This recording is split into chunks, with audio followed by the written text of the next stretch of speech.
City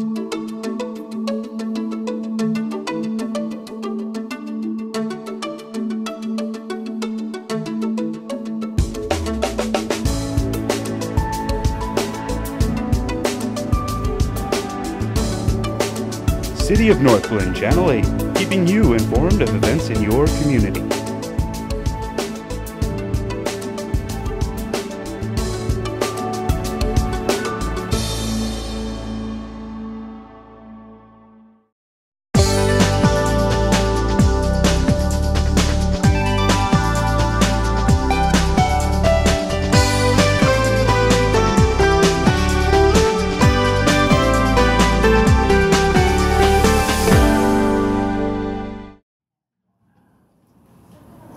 Good evening and welcome to our May 21st City Council study session.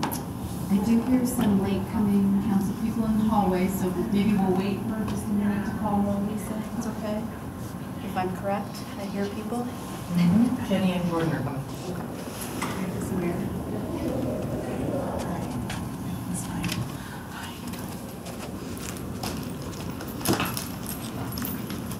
Lisa, would you call the roll, please? Here. Old habits. I'm so used to it by now. I'm going to change my name. I know. Last week. My apologies, Mayor Dodge. Here. Mayor Pro Tem Escalon. Here. Councilmember Sauer. Here. Councilmember Whitey. Councilmember Downey. Here. Councilmember Brown. Here. Councilmember Whitman. Here. Councilmember Duran Molina. Councilmember Wilford. Present.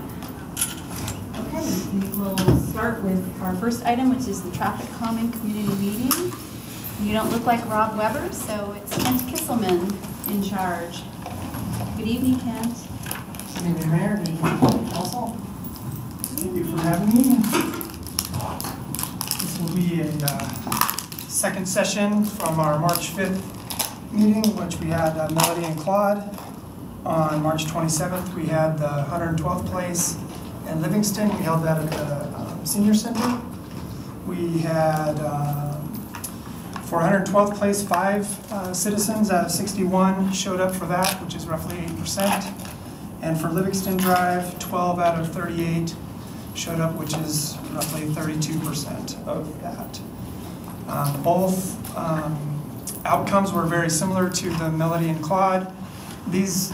Neither one of these is really eligible, or striping isn't one of the drivers for one of these. So both of them selected speed humps as the recommended deterrent for speeding. And secondly, radar signs also were a high vote from those. So we're here to kind of, that's the presentation for what we found out. I think at the March 5th meeting, we discussed moving forward with something for traffic calming, budget-wise for 2018. I'm still not sure we have funding allocated for that, so that would be a city manager, finance director type decision. We're ready to move forward with, and we'll be coming back in a couple weeks to discuss the entire traffic calming traffic program in its entirety. But we've kind of earmarked next year we're going to be able to do some CDBG stuff differently than sidewalks. We've kind of exhausted sidewalks, so we've kind of earmarked Claude Court to use CDBG funds to execute that striping plan. So we're just looking for direction back from council on how you would like to proceed with respect to addressing the traffic concerns from the residents. And as of this time, we don't have any further in the queue as far as needing to hold the public meeting. So we do have others that are out there. Some of those aren't meeting warrants, and we're running those through the CRM process. Mayor, can I ask you a question? Brooke, this is really for you. Can you do me a favor and make sure that you circle back with Jim? Jim had stated to the residents on Claude Court that would be done before the new school year started for the kids. And I understand if you weren't in that conversation, I totally get it. but Jim had told the residents and myself that that would be done before the kids got back in school. So can you make sure that we circle back with him on that? Certainly, and let me just throw out there is, I think that one of the things that we probably need to talk as a council is the funding priorities. One of the challenges that we had originally scheduled for this agenda was to bring to you the transportation program conversation. However, we actually separated it from tonight's conversation because we didn't want this particular project request to necessarily overshadow the overarching question. One of the things that this process is coming up that we're trying to wrestle with right now in terms of funding is that we're taking residential street program and other existing programmatic operational funding sources to address traffic calming, which when we started the 2018 budget year, we did not know that we were going to have traffic calming ask for budget appropriation. So one of the things that we're looking to do here with the upcoming study session in June, or yes, I believe it's June, right? So we're coming back, is we're going to kind of bring you a comprehensive conversation about how we want to prioritize traffic calming, residential street program, and other transportation related efforts that we have in terms of pots of money and how best to utilize them. So I don't know that we're not necessarily going to try to do something, but as we've gone through this traffic calming process, it's really raised a lot of other questions that, in the absence of not presenting them all to you in one clear picture, would seem to do you a disservice as a council member to not understand the full impacts and the complexity of that. Because Jim, I just want it on the record for the residents. Sure. That they have been coming forward, and we have been coming forward for almost 2 years now.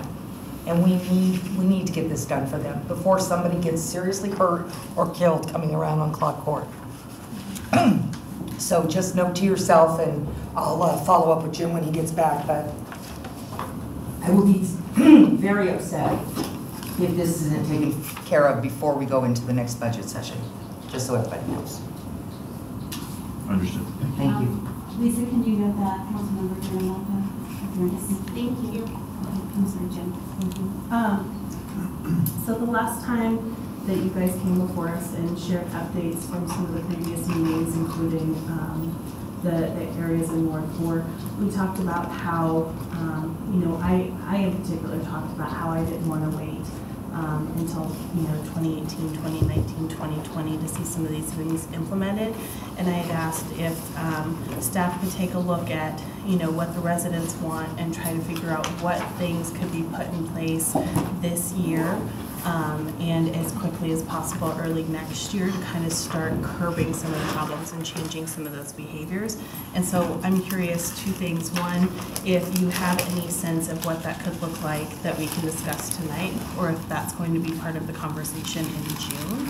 And then my second thing is at the last traffic calming meeting, I know there were a number of council members there, and we jokingly talked about, painting crosswalks in rainbow colors, or painting crosswalks to look like 3D obstacles.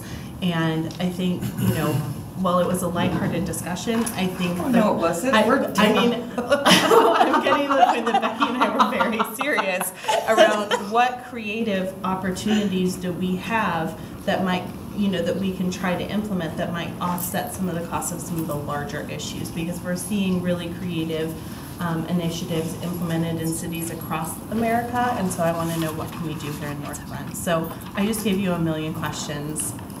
Good luck. Sure.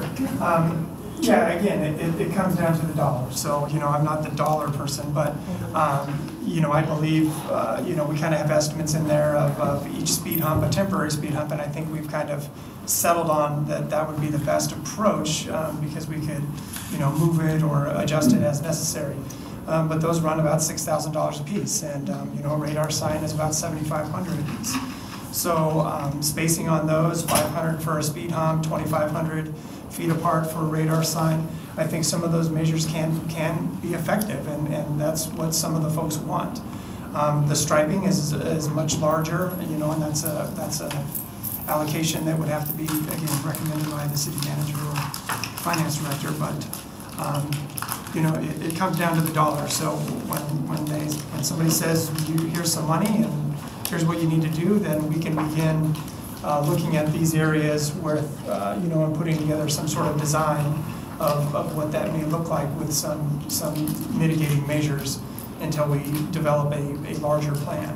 And I appreciate that, right? Like, I get that, you know, there's the question of money, but what I'm asking for are maybe two separate plans around what can we do right now to give these residents some relief, because clearly folks are impacted and they care because they're coming out to these meetings. I'm sure, I know I hear about it from my residents about the impact on their lives. And so I guess, you know, I would really love to see something in terms of what we can do right now versus this larger comprehensive plan that we continue to have a conversation about and what that could look like through the future of our city. And I think that everyone who's been a part of this conversation completely understands what the expectation that you're asking for. I think where we've run into, and the reason why this bigger conversation is why we keep going to this, is because we're to the point where we need to start taking things off the list. And we need to have a conversation about, so instead of doing a residential street program this year, you want us to go and put down some interim measures for traffic calming. And part of our challenge is that means that we're now not going to spend $700,000 on repaving streets. We're just going to address 3 projects. So it's that kind of conversation that we want to make sure we have a more intelligent way of presenting that, but that's kind of what it's boiling down to when we start looking at how do we do what you're asking and what needs to come off the table in order to do that. Or the alternative is we look at supplemental appropriations, and the question then becomes is what's the impact of that as far as what other things that we have in the queue that may be impacted by that. I think in general terms, some of the interim stuff that's been talked about is several $100,000. One of the other factors that, and this is why the bigger picture conversation comes in, is that some of these streets are due for roadway treatment. So the question is do you put $15,000, $20,000, $30,000, $40,000 down of improvements that are going to need to be taken out in a year or so, just simply because we haven't synced it up properly. And I think an overarching philosophical conversation for council to think about with this upcoming conversation is that before we were trying to take the revenues that we apply to roadway improvements and spread them equally across the entire city. The shift that it potentially becomes of this is that when we start looking at doing traffic calming, safety improvements in specific areas, we start using more resources in a given area that we want you to be aware of that may not reflect what has been previously part of the city's policy, which is to spread this money equally over the 4 wards. So that's another part of this conversation that comes into it. And I wish it was just something where we say, okay, we're just going to go spend $500,000 this year on the interim improvements, and then we'll figure out the rest later. And you guys may come back after what we present to you in a couple of weeks and say, yeah, that's exactly what we want you to do. Okay, so that's when we're having this conversation, though, is June. Yes. In terms of actually making some decisions, because I feel like we keep hearing about these plans and these processes that we need to go in and take into consideration these things that we're balancing, but then we never see one single document that helps us do that or gives us the opportunity to make some decisions. So I'm just expressing some frustration in terms of not totally understanding that this evening was just primarily an update and that we're just going to move in no action or direction as needed. Sure. So I think part of our challenge with presenting this information to you is that the city, by and large, has taken a certain philosophical approach at how it appropriates these operational funds in terms of transportation, the ADCOT tax, and other revenues that we use for these types of purposes. And what you guys have been articulating in so many ways is that you want us to take a different approach. And that approach in trying to unwind what we've been doing and what we're now being asked to do is kind of a major step. And to your point, we don't want to give it to you in an incremental way. We want to try to give you in a clear way that makes it easy to make a good informed decision. And I think we have, between planning, public works, the city manager's office, we've been wrestling with, and finance, we've been really wrestling with how do we put this together, because it's a different approach to how we use these funds. And I appreciate the frustration, and I just, I think that we recognize what you want to get to. We're trying to make sure we do it in a way that makes it easy for you to make a decision. I appreciate that, and I'll look forward to the conversation in June. Thanks, Brooke. And they were both scheduled for tonight, but we just felt like we wouldn't be presenting, the information presented for the residents of these two streets that were kind of the focus would have been taken away from that effort. And so we decided just to go ahead and sever that, and it gave us a little bit more time because we've had meetings and to continue to develop this plan. I really hope that you'll be pleased with the plan, and we'll try to get that out early, of course, and so you can see, and we'll have a really good conversation about how we can move forward. Thank you. Can I just ask what date in June? I think it's the 4th or the 5th. Yeah, I believe we have it scheduled for June 4th study. Yeah. Marcy? So just for clarification, the reference of the budget implications are on the pages, but if you go to Livingston, it's showing Clock Court, so is that just something we can get updated? I just want to make sure. That's a typo. All right, so I'm going Yeah. to revise that. More questions? Can we also note that Councilmember Lady joined us? Thanks. So when you say the percentages of the people that show up at the meetings, I think you really need to include the people that phoned in or emailed. It brings up their percentage of interest a little bit more. I mean, because I was curious about that too and figured it out, and it brings it up quite a bit on some of them, and then some of them just kind of stay low. So I think it makes a difference to see how many residents are actually interested in getting something done on their streets. Sure. Kind of circling back to the prior projects like Melody.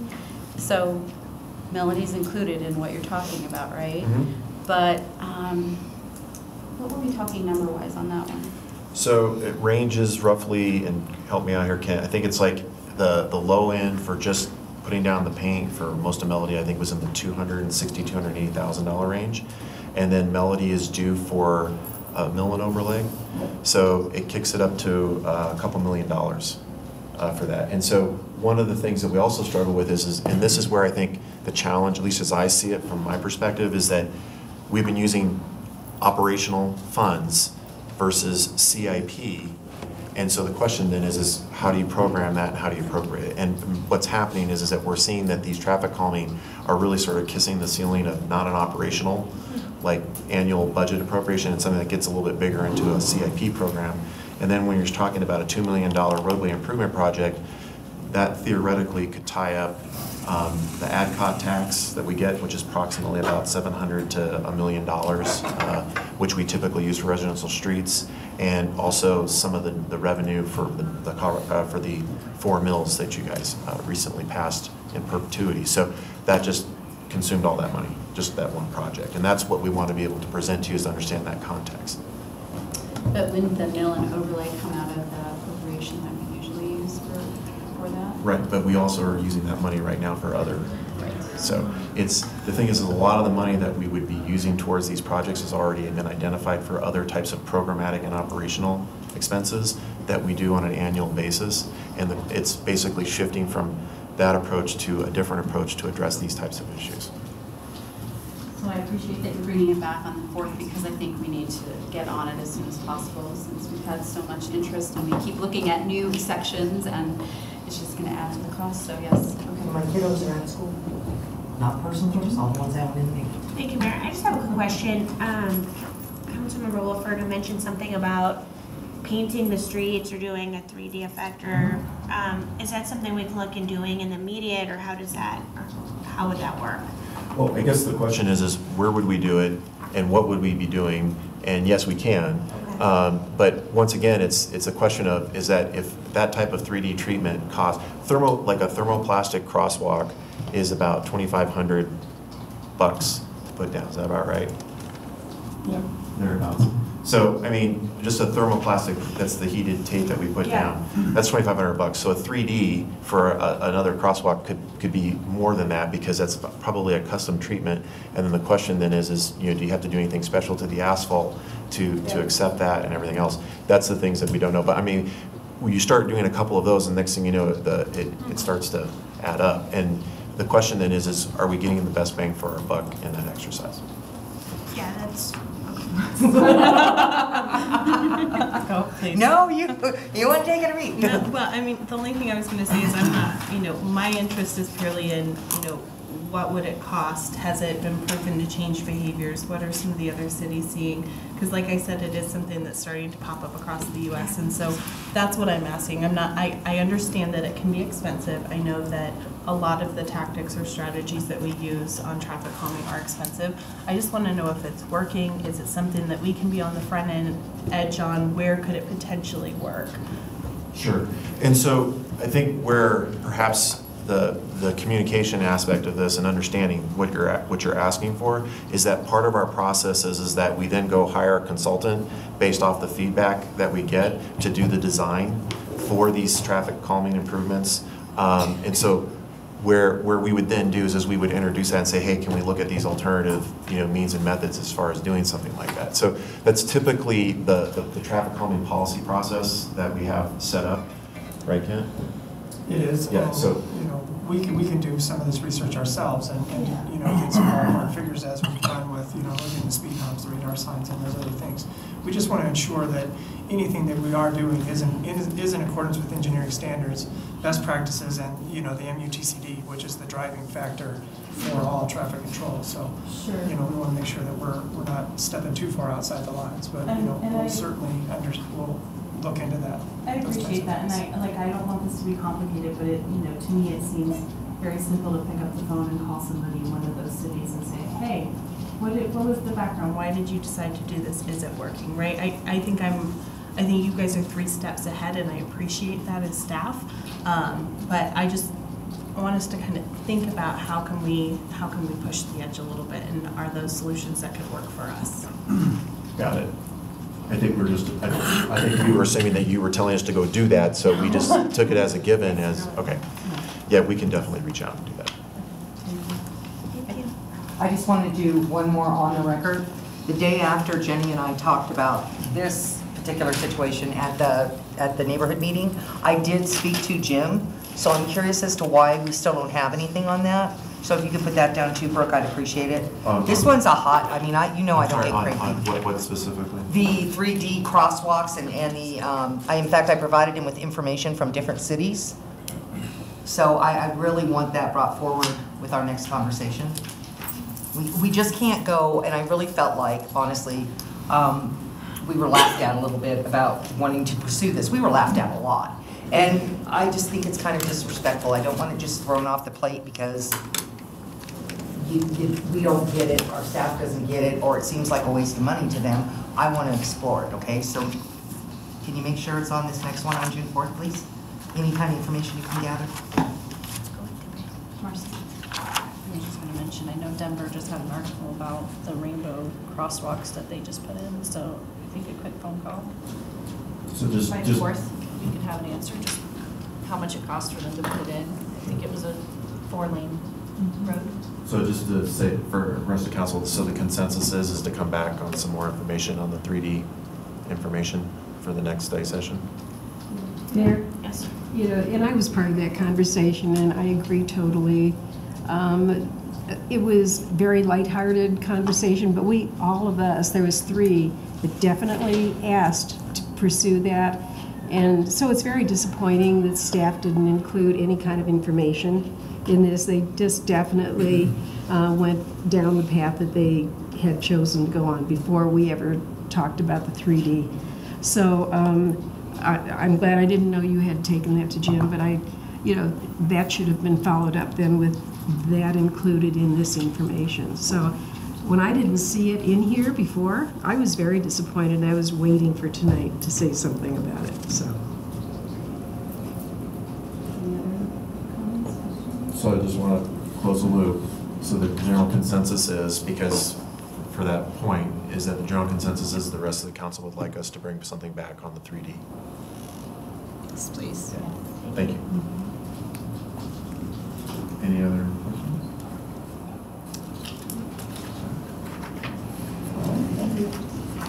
Thank you. So the next conversation for tonight, we have the follow-up for the UDO ordinance part 3. I want to just mention to the council as staff and Matt and Tark from Clarion are coming up, is that I'm going to serve as the role of a facilitator tonight and not as a subject matter expert.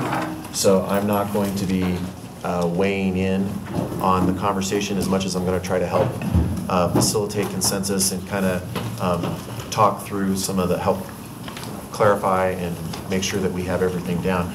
And to that end, on the second page of the staff memo, and then I'm going to hand this over to Eric to kind of walk through the rest of it, is that we had broken this up into 3 parts. In the first part, we actually didn't get any feedback from anybody prior to the meeting tonight for that discussion. And so what I would propose for tonight is that we go through the items that we have already identified, and then if there's something that comes up from that conversation that you want to have a more detailed conversation that isn't covered, we'll make note of that and we'll circle back at the back side of this. That's just a suggestion. If you guys do have a list of things that you want to cover that you didn't see in the memo, we're happy to do that first. But I just thought it might be helpful to help facilitate or get some more thoughts going for you as we go through this. I think it's great. I think this is a great way of getting us all on the same page. So, okay. yes. So with that, I'll hand it over to Eric, and he'll have a little preamble, and then we'll jump in. Good evening, Mayor, members of City Council. Thank you again for having us here. As you recall, we were here 2 weeks ago, and Clarion gave a presentation, gave you guys a presentation of Part 3, which is development standards for the new Unified Development Ordinance. So what we're here today to do is to see if we can't get some consensus on a few ideas. Matt and Tark will go through a little bit about some of our discussion with the task force committee and their recommendations, and then see if you guys all agree as a body, consensus-wise, moving forward, that these are how we want to go ahead and pull this together when we pull together the combined consolidated draft. So we're Part 3, we're nearing kind of the end. We've seen Part 1, Part 2, and Part 3 now. So the next step after this discussion will be to pull together the consolidated draft. So it'll be all 3 parts together as one. And that's when we'll start the big public engagement push on this particular project as well. So with that, what we're going to do, Matt and Tark will focus on attachment 1 of your staff report here. So this is basically discussion of the task force committee, and then after they're done, I'll go over attachment 2, which there are probably about 4 different items in there that I want to make sure that we go over here and receive some consensus on and some discussion on those before we move on, and then we can, like Brooke said, go back if there's any other issues and we can address those as well. So for now, I'll turn it over to Matt and Tark, and they can kind of go through attachment number 1 and we'll go from there. All right, thanks, Eric. Good to see you all again, Mayor, council members. Thank you for the opportunity. So I'll kick this off, and then Tarek will come in a bit. As Eric said, this is Part 3. This is the development standards. And so just to remind you, there's 3 parts that we've gone through: the procedures, the development review procedures, and the districts and uses, and the development standards. This final piece is different. It's the piece that we kind of see the most difference in our work around the state and around the country, because development quality standards, you know, it kind of gets back to that conversation that we had based on Meredith's question last week about helping you kind of find the sweet spot that's appropriate for Northglenn. There are a lot of good potential, you know, places where you could land on the regulatory spectrum for all these different topics that we talk about. And so we're really going to kind of drill down and help you try to find some of those sweet spots on some very specific things tonight. With those other things that we talked about in prior meetings, the procedures and the districts and uses, it's not so much that there's a real range out there. We just need to get good, tight language in place. And so that's really why we're approaching this set of material differently tonight. But with that said, we wanted to walk through this attachment. And again, we didn't get any general questions from you all, so we're just going to follow up on the very specific things that we talked about with the task force. And we're going to just kind of drill down like a laser and hit some really specific stuff. But if you kind of do want to step back at any point and ask a broader question about why are we regulating this in the first place, please feel free to do that. But we're going to start the conversation just with our detailed list. So we're literally just going to walk down the numbered items here and explain the conversation to you. So low impact development was the first topic. This is under landscaping and design, or this is actually, I'm sorry, under in the stormwater and drainage section. And It's this idea that green infrastructure is different from hard infrastructure. You know, a lot of communities now are looking at bioswales and rain gardens and things that can mimic natural processes to handle stormwater as opposed to a lot of pipes and a lot of concrete. And what we had done in the draft was introduce a range of LID techniques, but we hadn't said you have to use them. They're just available as an alternative. And the idea was that we talked about with the task force, with Marcy and Antonio and the others on the task force was, should we be more aggressively incentivizing the use of LIDs or even requiring them? So you're going to hear this conversation kind of come up a couple of times tonight. There's a tool that's been proposed. How aggressive should we be about incentivizing it, or should we even require it? You can see for each of these in the yellow, we kind of give you a summary of what the task force talked about. So in this, you know, I think people generally like the idea of an incentive in this way. They got a little, they didn't want to go all the way to require these in every situation. They wanted to maintain some flexibility. So then the conversation became, what is an appropriate incentive? And what we talked about was making sure that the incentive for LID was directly related to the benefit you're achieving. So in this case, we talked about reduced parking requirements or reduced landscaping requirements. So if you're going to go to the trouble as a developer of putting a rain garden on your site or doing a bioswale or something, you would then get an incentive in the form of reduced parking or reduced landscaping you have to apply. That's it. So that's the first issue. And for each of these, we just want to get a gut check from you all. Are we on the right track? Do you agree with what the task force said, or would you like to follow up more? So I guess I have a quick question. Can you give me an example of maybe a city who has mandated this type of work? And then why wouldn't you want to make it a mandatory requirement? We have done, I'm not the best with coming up with names off the top of my head. I don't have a good memory. But I know we're working in a lot of places in Texas where these are required. You know, places that do typically see more rainfall than you see in Colorado, they've got more stormwater issues, they've decided a while back, you know, a decade or so, that they need to mandate these. If we had time to do some research, I could give you a long list. It's not uncommon at all. And I'm sure there's some in Colorado as well. I was going to say, I think there are some downtown and some of the landscape planters on some of the downtown streets, some of the newer ones. Yeah. You'll see some of these bioswale techniques. But I don't know that in general it's mandated anywhere in any city in Colorado. I think some developers may use them as a means of meeting some lead incentives or something along those lines, but I don't know that I'm seeing it mandated. We were actually just in New Orleans at the APA conference, and we saw actually they're doing some mandating down there. Obviously, flood control is a big issue down there. Mm-hmm. Well, the green roof piece is new to Denver. Yeah. And that's a new bill that's still being negotiated exactly how that's going to work. But that is a mandate for really big buildings in the city. They're going to have to put a green roof on top of them. That was the last election. Well, the only reason why I ask is because I was curious how, I don't know, often do people actually mandate this, but I know that Brooke in the past has said that if, you know, some of these things were in place, we wouldn't have had the major draining issues that we've had in some parts of our city. And so, I mean, is it good to be proactive about, you know, these things to kind of prevent, you know, worse you know, water situations later on? I don't know. Sure. That's just what I was kind of thinking.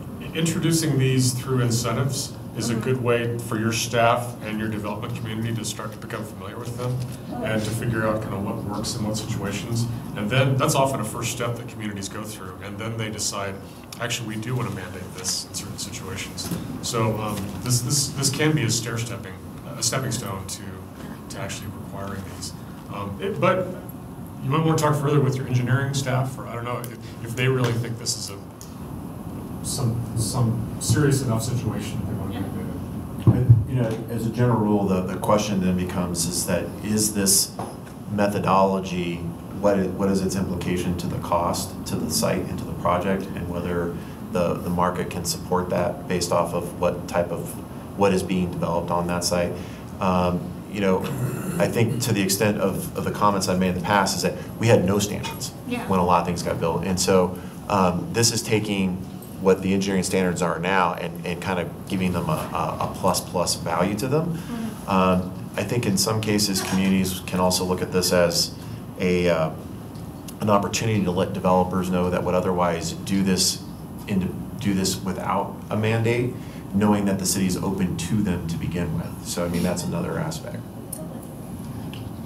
I'm just kind of curious how this ties into less parking spaces and less landscaping. How is that considered an incentive?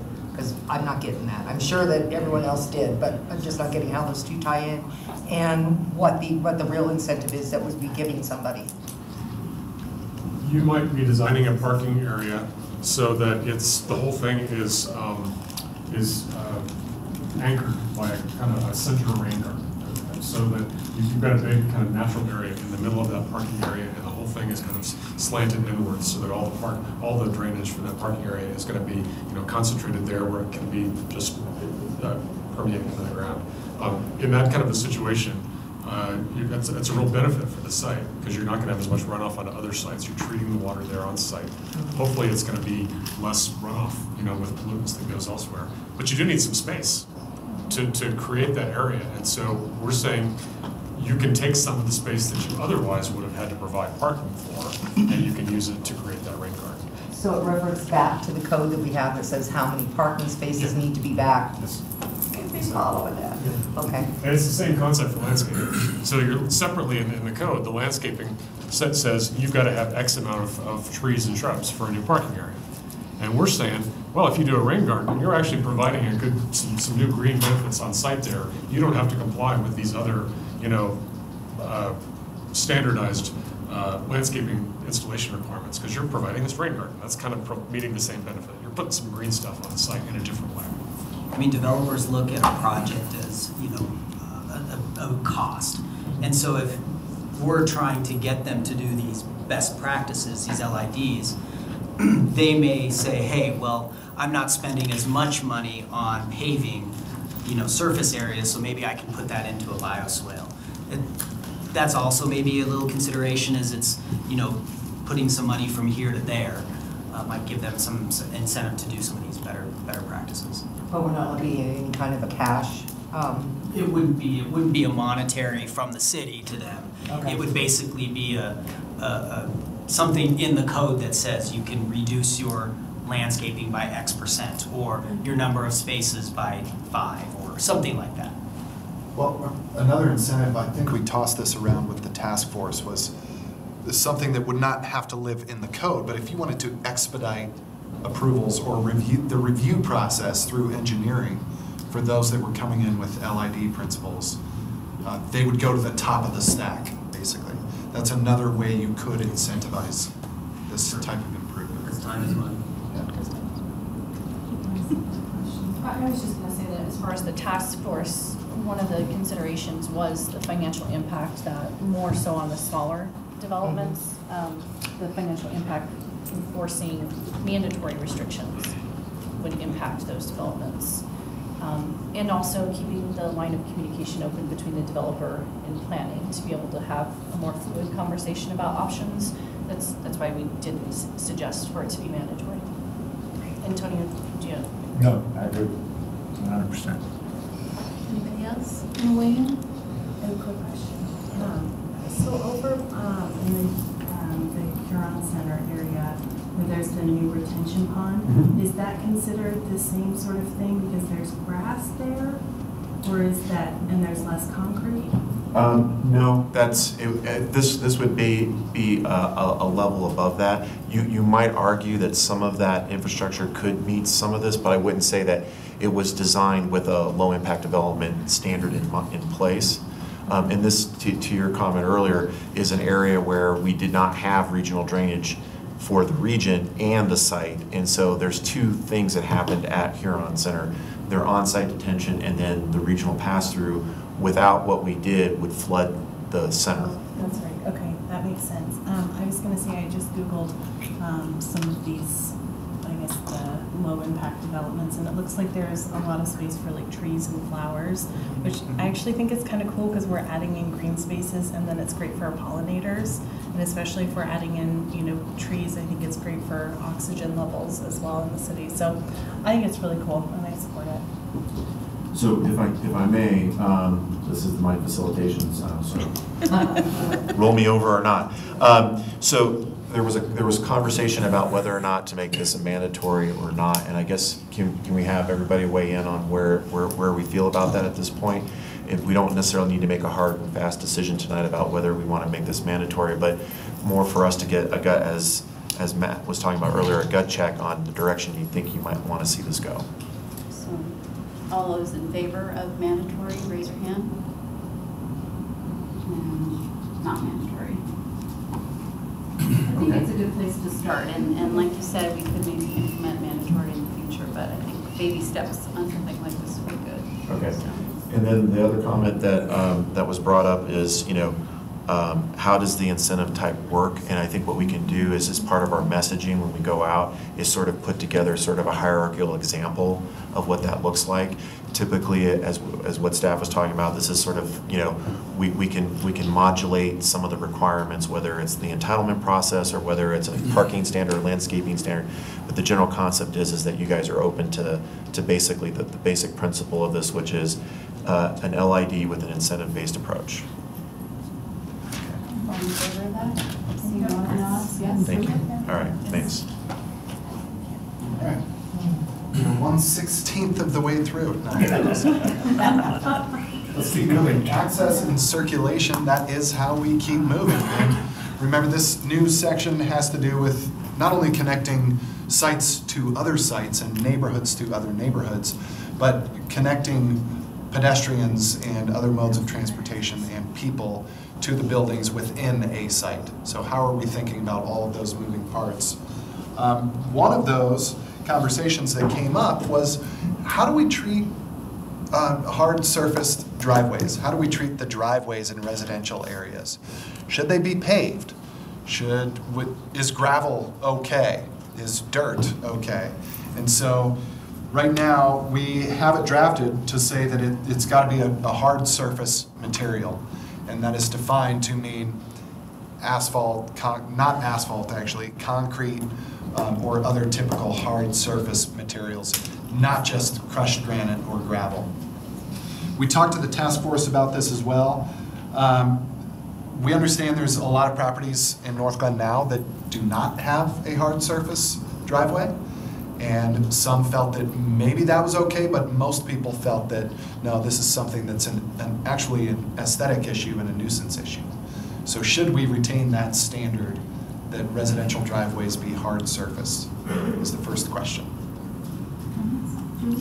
I have a question. So I am supportive that your main driveway should be, you know, concrete or whatever, but a lot of people have like a secondary parking space where you park the RV or, you know, something, or like a trailer, or like, can that be gravel? You know, something that you're not gonna, I mean, it's not something you use every day, but it's something where you park the RV. I don't know, I'm just throwing that out there for the group. Can you differentiate between the two? How do those more porous things that we're not, obviously the task force wasn't in favor of, how does that affect stormwater? Well, it kind of depends, and a lot of it depends on the climate. In parking areas in Colorado, that actually some of the porous pavers have not been performing that well. On residential driveways, I think a lot of that depends on the soil underneath the porous pavers. If you have very compacted soil and you put a porous paver over it, the water's still just going to run out over the top of it. So I think we discussed with the task force, help me remember, there's grasscrete that you can put the hard surface down, but the grass will grow in between the open spaces. That might be an opportunity of where you could park the additional trailer or a boat in the backyard, things that will protect the yard from being rutted, but still gives you enough aesthetic and hard surface there. I'm sorry. Well, the aesthetic comment kind of brings me back to the last time we were together when I was asking about what is the overall vision. Because we can pick apart this parking lot, but then there's other pieces that I think we're moving forward with that are not aesthetically pleasing. So how do we decide the overall vision for what's pretty? And what's pretty to me might not be what's pretty to someone else. So I don't know how we're making that decision. That's kind of where I go back to process, because this is just a small piece that we could talk about for a really long time, but I believe it's in a bigger vision. So if we want aesthetically pleasing, how do we define that? Because then we can get into fencing, we can get into the AEDs, we can get into like all of those things. Yeah. May be convenient but not pretty. Right, so our job is to help strike a balance here in the community. You defined a lot of the policies in your comprehensive plan. You do that every week at council. You define what are the top priorities of the city. Being an aesthetically pleasing place is one of those priorities. It's hard to really put your finger on it within the land use and development code, but it's sprinkled throughout. We care about the types of materials that are on your fence, or that you're building fences out of. We care how much brick you might have on multifamily buildings, and kind of foreshadowing into some subsequent pieces here. But part of what we were told at the beginning when we came to the city and said, what's not working here? Enforcement was a big deal. And there's actually, when aesthetically pleasing runs into, this is actually an enforcement issue and a dust and another dirt kind of issue that we've run into issues. So we tried to address that through landscaping. We've retained a hardscape requirement for the driveways as well, just so that it's clear to the community. You might have some of those nonconformities out there, but this is stated as a standard for the city. And the one thing I will point out too with this standard and some other of the aesthetic standards is the reason we are bringing them up for discussion is because they are big issues when we deal with issuing permits to people or we talk to people at the counter. Some of these aesthetic issues I think people struggle with just like you, but they are issues that we see in the community that people want to talk about. For instance, we have people come in and say they don't want to pave a hard surface pavement to their driveway. They want to do asphalt or they want to do crusher fines, but according to the code we don't allow that. So we're just wanting to get consensus from you that the way we've been doing this and the hard surface requirement and the pave material, which is this requirement here, is still something the council wants to see in this code. Or if we want to move a different direction, we can take that at this point. And I don't disagree with having it. I'm all for, I think it's prettier. I'm with you there. But what I think about is some of the conversations we've had so far include, well, but it's not cost effective, right? And so we have residents where if their driveway falls apart, they can't pay to put a new one in place. And so some of the decisions we've made have been around, well, but it's cheaper, or we need this to be cost effective for our residents. So it's much cheaper I think, to do crushed granite. I think your point is a good one, and I think as policymakers, that's what we're here to discuss with you, is to sort of figure out where you want that balance to be as a group, so that we can then make sure that we're hitting that mark in the policy itself. And I will tell you that one of the, as for background, is that part of the reason for doing this whole exercise when we initiated it years ago was because of these types of issues, where we don't have clear direction, and not just from a policy-making standpoint, but from what's in the code. And so it was really like we keep getting these repeated questions, and so ideally this is a reflection of what Eric was saying earlier, is these are the things that have risen to the top that get the most attention, that we need the feedback from to say, are we going in the right direction? Should we consider alternative means and methods, or are we okay with how we're doing it? And I think that's this exercise tonight, and you guys get to sort of figure out as a group what your philosophy wants to be on that. And I think it is a struggle too, because clearly you are representing your constituents and you've got a wide range of constituents. So it's not an easy decision, but you know, we're kind of asking the philosophical question, do you want to see kind of the hard surface material be maintained as it is currently in the code? And I guess that's kind of what we're looking for, is if you want to keep that kind of high standard. I would say that's a fairly high standard, but it's one that the community's traditionally embraced. Can I just ask, or just make a point? You know, when we did our backyard last year, pulled permits for everything, but when we did our backyard last year, you know that, I paid all my money. What's the address there? I just want to make... Ask Tom, he came and looked at it. But while I was doing that and I was researching what I wanted for another small area of my backyard, I like that small area of my backyard, there were other products out there besides concrete that, you know, were touting the same things. And it's not just gravel. There is, I don't even know what it's called, but you pour water on it and it makes a harder base on it, less dust, stuff like that. And I can only think that as we start, you know, as we continue to evolve as human beings, that process is going to get better and better. So I don't know, I mean, I would like consistency, I would like beautiful, I would like pretty. I'm not a big fan of concrete, although that's the direction I went. I just think that there are other methodologies out there, and I'm not so sure I want to just say you have to have a concrete driveway. So if I were to translate what you just said, is that concrete, yes, alternative means and methods that maybe are equal to or as good as concrete can be considered. Oh my God, yes. The definition of hard surface is important here, because we do mention asphalt, concrete, paving stone, or surfaces as approved by the city manager or his designees. And then we also say asphalt is not allowed for single-family residential driveways. Okay. So basically not closing the door on shall be concrete, but other hard surface materials that are generally good practice for a driveway. And we also have a cross-reference to the Public Works standards and specifications, which would provide even more detail about which of those new technologies might be admissible and how they should be used. I don't like asphalt, just gonna say that. I think it's trailer park trash, but if you have asphalt, I'm sorry.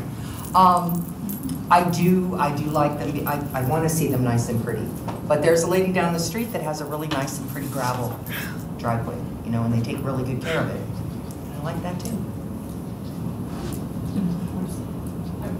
One of the things that the task force discussed was the gravel, and Tom was there for code enforcement, and we discussed implications of allowing that moving forward and the nuisance upkeep or the weed control. That was one of the major issues that I think even stemmed from 2012 that we implemented the hard surface.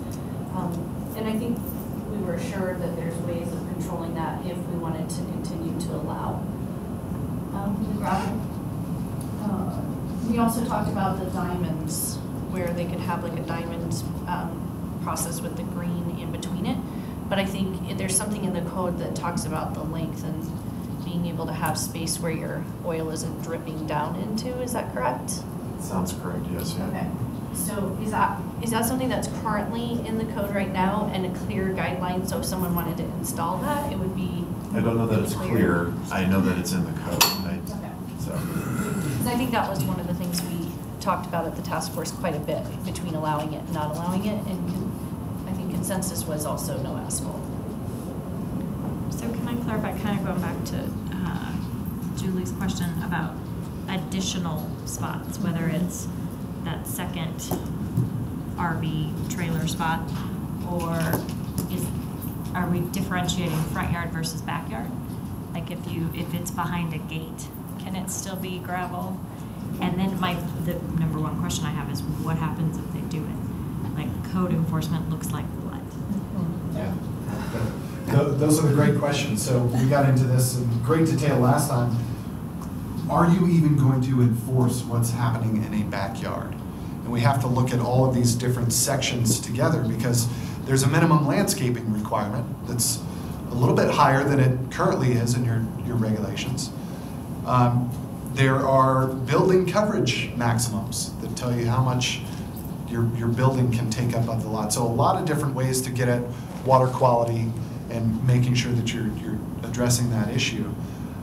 Then you have the driveways. We've put a new standard in here to have a maximum width of a residential driveway. And so everything else, now you have to plug in the formula and decide how much of my lot do I want to use for building coverage. Still need to meet my minimum landscaping. My driveway can only be this big. Everything else, I think some of those creative materials would be okay.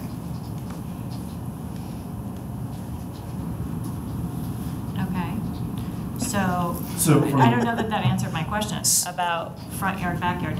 And I guess what I'm thinking is, and I go back to this a lot, this is new construction, but it's also current. Exactly. So I drive around, there's lots of RVs parked all over the place. So It's current if they make a big expansion to their property. It's not that you would just go out and start enforcing this just to existing property owners that aren't doing anything. But if they go through a big project, then they've got to start bringing things up to compliance. And what does enforcement look like? Because I mean, hypothetically, because I can't do this at my house anyway, but if I wanted to, you know, rip off a gate, add a gravel parking lot, park a big something back there, and I just do it, but it ticks my neighbor off, so he calls you, what happens? You knock on my door and go, oh, no, no, no, or do I get a fine? Do I, like? Sure. If we can't observe it from the street, then we have to get permission from the neighbor to be able to go into their backyard and to be able to observe what it is that they're complaining about. And it has to be from a reasonable vantage point. So if someone has a deck on their second story and they can look over their backyard, that's reasonable. If we have to climb on a ladder to look over, that's not reasonable.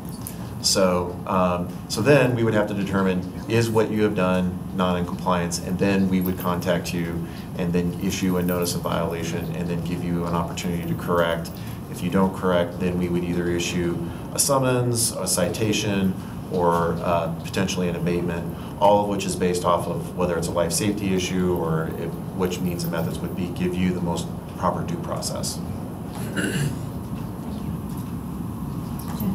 Thanks. So my question kind of follows up off of what Meredith was asking. There was a situation in Ward 4 in which the homeowners were constructing an area or a large garage in the back portion of their property, and they were going to need access to it constantly. They didn't build a driveway, they just drove through the yard, right, which upset the neighbor on the side, right, rightfully so. There's an increase of dust, and so are we talking about that? Is this part of that consideration, right, that access to your backyard? Because I know that we're going to be talking about ADUs, and we're going to be talking about whether or not they can be used for small business purposes, and I think that that's an additional consideration, is how are you going to be getting back there if you need that ADU for, you know, and the vehicle in the same place at the same time. I don't know that gravel makes the most sense, but I'm open, and I don't know what the right answer is. So I'm not asking a question merely just stating the fact that I think this is a little bit bigger than what I thought it would be. Did you have a comment? No. Anyone else? So first comment was alternative means and methods in terms of materials. What do we feel, where are we at on that? Do we want to follow through with the task force recommendation, or do we want to look at an alternate consideration? Would those alternatives be also included in the code? Yes. I mean, if that's the direction, that you guys want us to consider. I have that caveat for me. So I don't know what other people think. I would like it spelled out as to what is an acceptable service, so that we don't have to argue with everybody that comes forward with something that they want to do. But just me. I think the flip side for me of reconsidering allowing the gravel, even on the alternative locations, is there's several properties in Ward 3 that are what I would call habitual offenders who have said, but my front yard has rocky gravel, and so I could use it as a parking, but it was intended to be landscaping. And so I think you strike this, well, but prove when you put it in there. And so they're there for a while and they're parking all their cars up there, and code does the best that they can, but they just move those vehicles. And so it becomes this parking ground. And Antonio has spoken to some residents in Ward 4 that have concrete all over the front of the house. And I know that's coming up, but so for me, I'm not in favor of it because I think there's enough people that abuse the system of using it that makes it that I'm not interested and in favor of doing the gravel for that reason. Also, residents that have been unhappy with having the gravel right up to their property line and having the issues of rocks coming over, and I just think it's created more problems than the savings benefit. Please don't misunderstand. I'm all for the hard surface requirement. Go for it.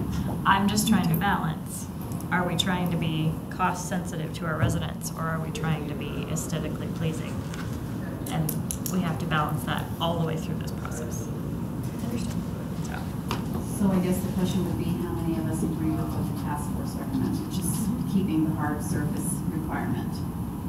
Spelling out alternative hard surfaces. No. Well, I think what we have in there now identifies what qualifies for that. By definition. Yeah, by definition, we've addressed, I believe, your concern that you've raised. So you could provide an alternative material other than concrete as long as it performs and acts and looks like a hard surface, right? Except for asphalt.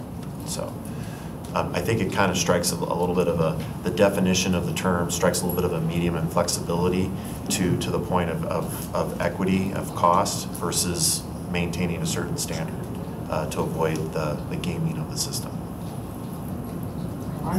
Show of hands for agreeing with task force with the other materials stated. Okay, looks like words.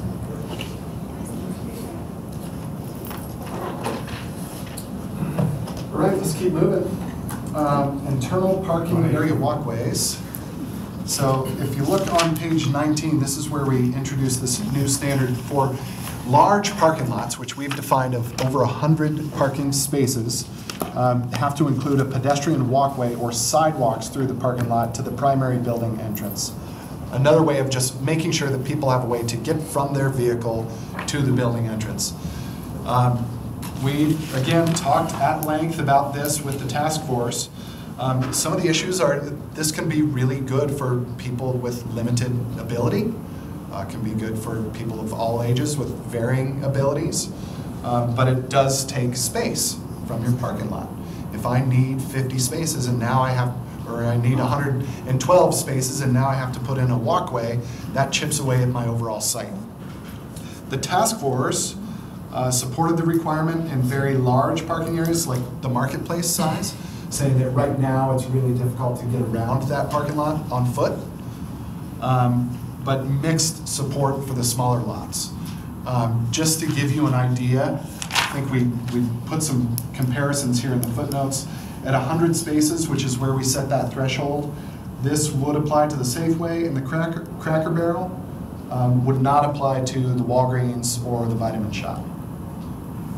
That gives you a general sense. So the question, do you want to require that? Do you want to require pedestrian connectivity in large parking areas?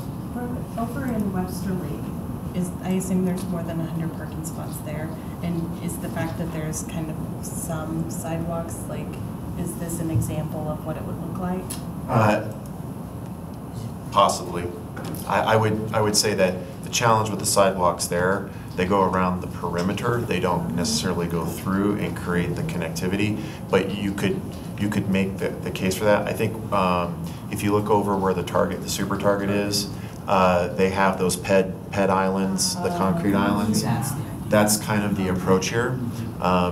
But one could argue that Webster made an attempt in that same fashion. I would not have designed it that way myself. Thank you. Comments? Any other comments? So are we agreeing with the task force recommendation? Is the task force looking for, or is the task force recommendation looking for guidance on the smaller lots? I think where we landed with the task force was we're not sure 100 is the right number and that it might actually be larger than 100. So I don't think the thought was not to apply this standard to smaller lots, but maybe increasing that threshold to make sure that we're just focused on the really big developments. I think the task force had some mixed feeling about it. I don't think that, I think Antonio brought up great accessibility points. And I think some of us used Walmart as an example on 144th, where like you watch and they have those areas and everybody walks behind the car still. So there was kind of this conversation of, yes, put it there, but maybe 100 is too small or too low of a number. Because if you also think about the Cracker Barrel, can you just imagine the Cracker Barrel having these? I mean, I don't even know where that would happen. So I think the task force was mixed on this. My concern was the safety in a large lot. You know, if you're walking with your child and you're a newborn and you got a stroller and you got your child by the hand, are you comfortable walking behind all these cars? Or would you rather have a pathway to go from point A to point B? And that was mostly my concern, was the safety issue. Not so much how people get around, because if I'm at Walmart, I'm going to find my way through. But if I'm with my child and my stroller, I probably want to take a safer method of getting where I'm going. Or you just squeeze their hand very tightly and say, hold hands, hold hands. Parking lot.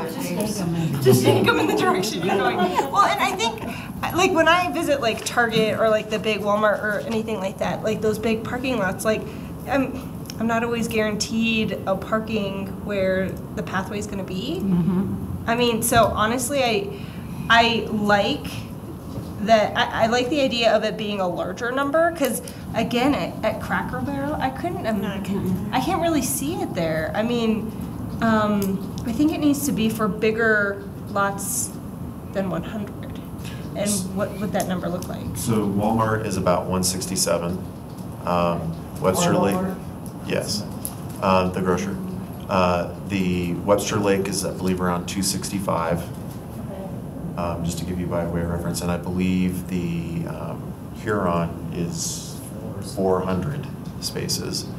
Malley is around three and change, I believe. So those are just some reference points for you. So when you were just explaining those, and you're thinking about the development, and I don't know how this plays into it, but Webster Lake, I can't even imagine that being done differently to accommodate that, and I get that that's the number. So is there any consideration that goes into the code that gives some leniency to planning to say that doesn't really work? Because, I mean, if you think about Webster Lake, I can't even imagine that. We've said Cracker Barrel, I can't even imagine that. And those numbers, that you reach those numbers, but I think sometimes just in the structure of how the buildings are, if we're talking about multiple buildings on a property, that's way different than the marketplace, which has multiple buildings on a property, but, you know, a whole sea of asphalt. We tried to think about those scenarios, knowing that a one-size-fits-all approach is probably not going to work here. We've got what we're calling an alternative design clause in here, and it's the last paragraph of this section. It basically allows the director to allow alternative means on a case-by-case review.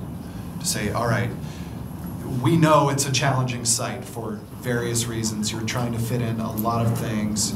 You're providing great value to the community through this development.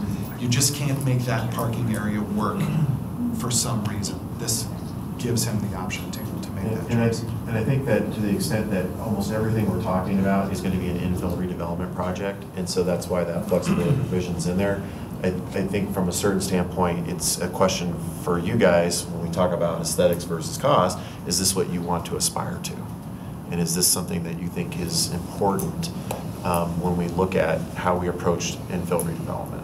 Is ensuring that safety and that accessibility and that standard. When I think about the Target in particular, I don't use those sidewalks. I park in front of it, I get out, I still walk behind it. Kids or no kids. I think it does, however, make it a little more organized and a little more aesthetically pleasing. And sometimes they also have bushes and whatever in the middle to make it prettier. And I think it also may even be a traffic calming issue where you have to drive slower to go around them. But when I think about Safeway, that seems like an awkward place. Like, is it something that we would say, new code, now you need to add these weird islands? Or are you grandfathered in if your business has been there a while? Yeah, this would not apply retroactively. Enforcement's not going to go out until you do an addition. And I think for this section, it's 25% or more of the gross floor area or the site area. Or remodel. Well, you're. Safeway wasn't remodel, so I'm just wondering, would that have triggered So, anything? well, there's a couple of different ones. Yeah. It's expansion of an existing structure or use of 25%, but then we also say a change of use that requires physical alteration of the site. So if you're going to be digging things up and tearing up the parking lot anyhow, you would have to comply at that point. I am of the opinion that the only place that would even use it is the marketplace at this point, that I would even consider putting those in. So I'm okay with the recommendation, and I think it's, your discretion should be in there also. Yeah. Yes. I think 100 spaces is too low. You know what I mean? Yeah, I think so too. I just think it's way too low. Three. I think it's 300, yeah. Because I was listening to where. Right, that's why I was trying to give context. So. Yeah, thank you. Yeah, I think 100 is too low, and I think that it could scare people off if they look at the code, you know what I mean? Exceptions or no exceptions. I'd like to see it closer to 300 to 500, somewhere around there. But I do, it seems to me that your job would be doing exclusions because they're just not big enough to do it over where Safeway is, or Walmart. That'd be a nightmare. So I'd like to see it at, somewhere between 300 and 500. How's that for being vague? What facility do we have that's what parking lot do we have that's 500? Huron Center is very close to 500. I think it's about 480. Yeah. 480. Now, I would also for context, is that the new parking requirements that we're also going to be looking at are substantially less intensive than what we require now. So future change of use, where it's a higher intensity, may not require the same number of parking spaces, and therefore you can fit these in. And one also thing to keep in mind when it comes to the developer's mind is who's my end user and how many parking spaces are they going to require versus what the city's requirement is. That's why we actually put a maximum into the code so that we don't have somebody who wants to put in, 1,000 spaces because 2 times out of the year they need 1,000 spaces, the rest of the time they need 10. So with that, Becky had talked about possibly upping the number round range there. There's also the flexibility provision. What are you guys feeling? I almost feel that since Huron is close to 500, and I don't see the walkways working there either. I just don't think it's necessary. So for me, I'd go even higher.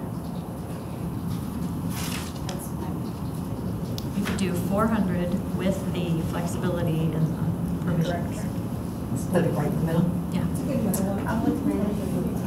So do I hear 400, 400, 400? Sold. Do I hear 3? Do I hear 3? Okay. So I believe the general consensus is 400 flexibility, which is there now. Okay, great. Okay. Thank you. Thank you for driving us that one. All right. All right, on a much easier topic, accessory dwelling units and parking for those. We had proposed 1 per dwelling. Is that too low, too high? Should we vary that by zoning district? That's part of the discussion. Again, we talked to the task force. They thought that 1 off-street parking space is a good place to start. I'm just curious how you regulate that. Yeah.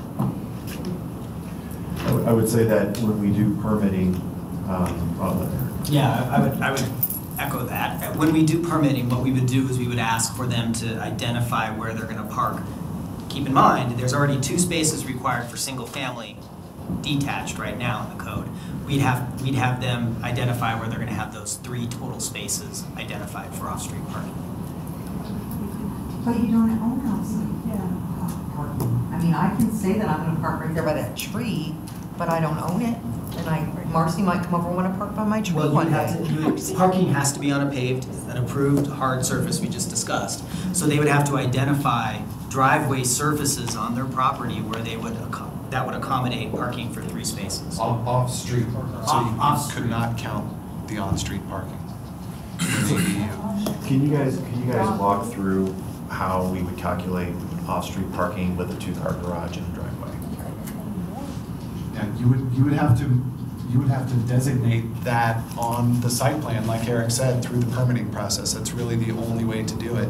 I will tell you that many neighborhoods get nervous about the parking when it comes to accessory dwelling units. Where are you gonna park? Well, if we're giving you an extra dwelling unit, that means you're probably gonna have a car, if not 2 cars. That's right. And so making sure that you have the space. You're not going to be able to knock, again, it comes down to enforcement of the regulations. You're not going to knock on the door and say, how many people are living here, which cars are yours versus the one in the back. You don't have the capacity to do that, but getting them to show you at time of permitting is a great place to start. And the flip side of that would be to say, you don't care about parking for ADUs. I just am still stuck in the, it's really difficult to enforce, right? Like, I can say that the first parking spot in my driveway is gonna be for the ADU, but whether or not I ever use that, and whether or not I decide to park my car there and make the person, you know, staying in the ADU park down the street, I don't necessarily understand how those two things meet in the middle. Well, I would look at them in combination. If you have a single-family home, you need 2 off-street parking spaces. If you also have an ADU, that property needs 3 off-street parking spaces. So you care less about who's parking where and more about the site as a whole. Can you accommodate the 2 uses that you have on that site? Thinking about most of the houses here in Northglenn and off-site parking, you have one for your driveway, so I think most houses don't even have 2. I mean, I don't have 2. So let me- I have a garage. I don't have a garage. Oh. So I'm a driveway, and there goes 1 car. So I think there's because a lot of people have closed in their garage here in Northglenn to make it a dining room or whatever. Exactly, and the way, and just to clarify, the way we would consider it is, if you've got a garage, let's just say it's a 2-car garage, detached garage, with the driveway going up to that garage, you could accommodate potentially 2 spaces in the garage, plus 1 and 2 maybe, to get back there. You'd have to designate that they meet certain car requirements. But it would be similar to us in terms of enforcement, your question on enforcement, even with existing houses.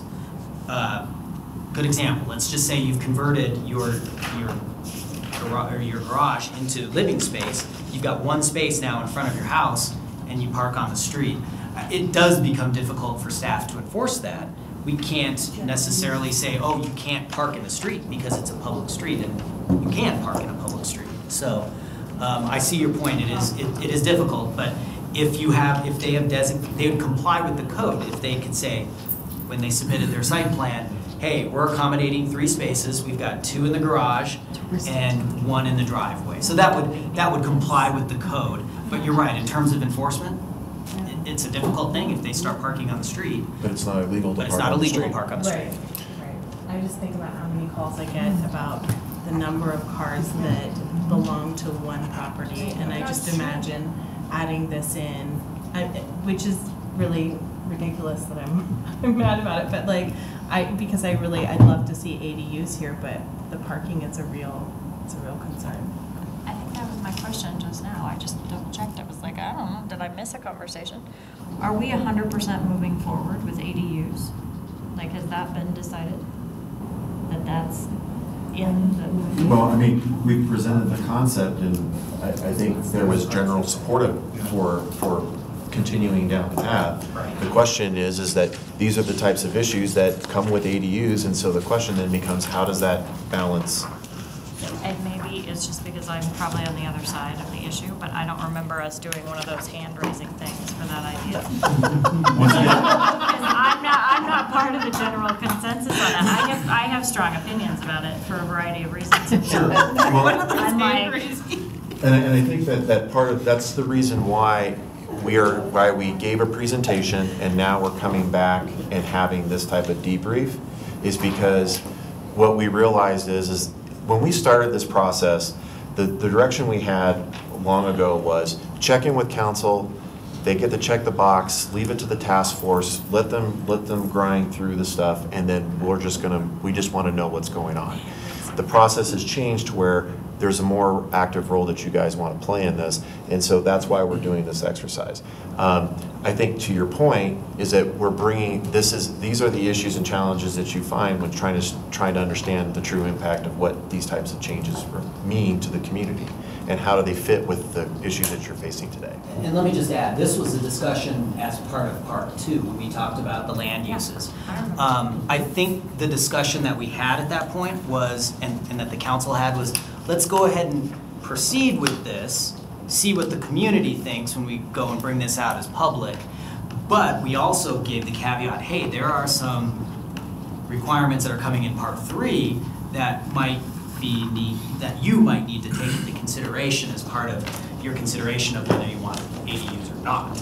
So this is exactly one of those specific discussions, and it could sway how you feel about ADUs, and I think that's a reasonable argument. Yeah, and that's the other challenge, is that this thing is a big document and it's unwieldy, and so we've been breaking it down into pieces, and then you're going to see a composite, and this is just part of the process. So my auxiliary dwelling could be my she shed, okay?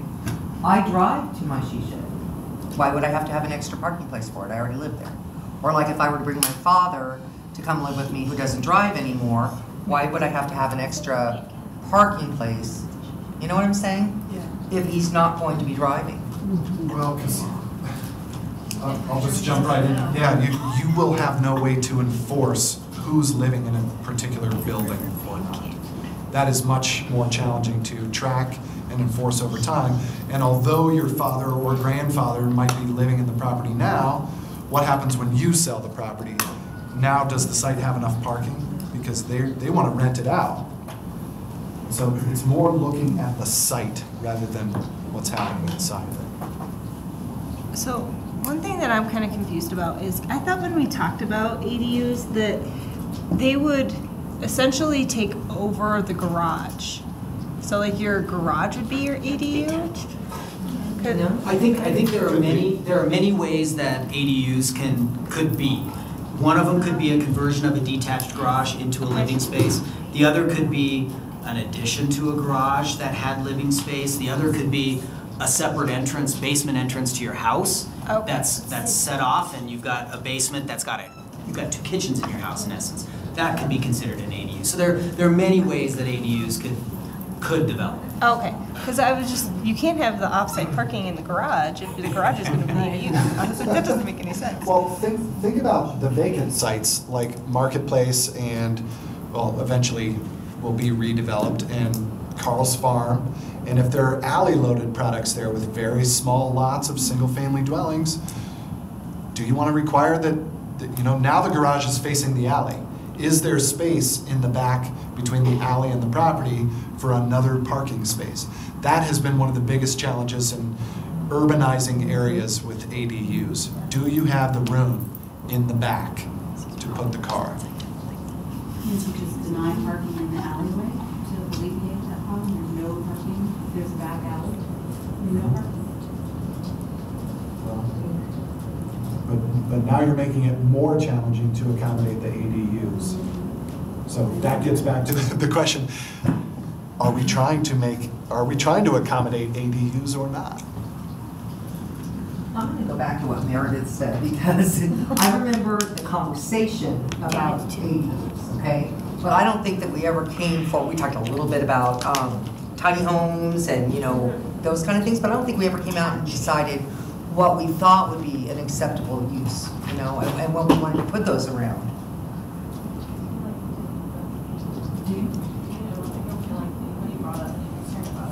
I think it was, my recollection was it was a lukewarm reaction, and I don't think we pressed when we were going through the process to have an actual weigh in and you know, decision on that. And I think that's when we decided to change up our process here. My two-car garage, right? That's 2 parking places, right? Sure. So I remember the conversation because it was a hot button for me, because, and it, like I said, it's because I don't like them. And there's reasons, but I didn't speak to them because I felt like the conversation was placed on hold. And so I just figured we were going to pick it up later. And then now I'm looking at this going, did we decide we were doing those? And I think that's why I keep going back to what is that overall vision? Because we're all very neat and clean people, but not all of our residents are. And so not all ADUs are going to be aesthetically pleasing. They're not all going to bring an added benefit to the community. And I think we have to balance that, because what I heard last time was we have an aging population, and you guys have had, I think Marcy and Jenny specifically spoke to residents that have said it'd be so great for me. And that's great, and I hate to sound really callous, but eventually the community's gonna turn over and we're gonna have these in place, and we could potentially have a ton of rental properties that are not taken care of, and our whole entire city could shift. Instead of maintaining a high standard for all of our properties to make sure that we don't have that. I mean, it's a possibility. I'm not saying it will happen. And I understand that we want to honor residents that have a need right now. But they could move, generations are gonna pass, and we're gonna move forward. And these are the rules that we're working under. So I think if you wanted one, I would fully support it, because I bet it would be pretty and it would work, and you would have plenty of parking, and I could trust that.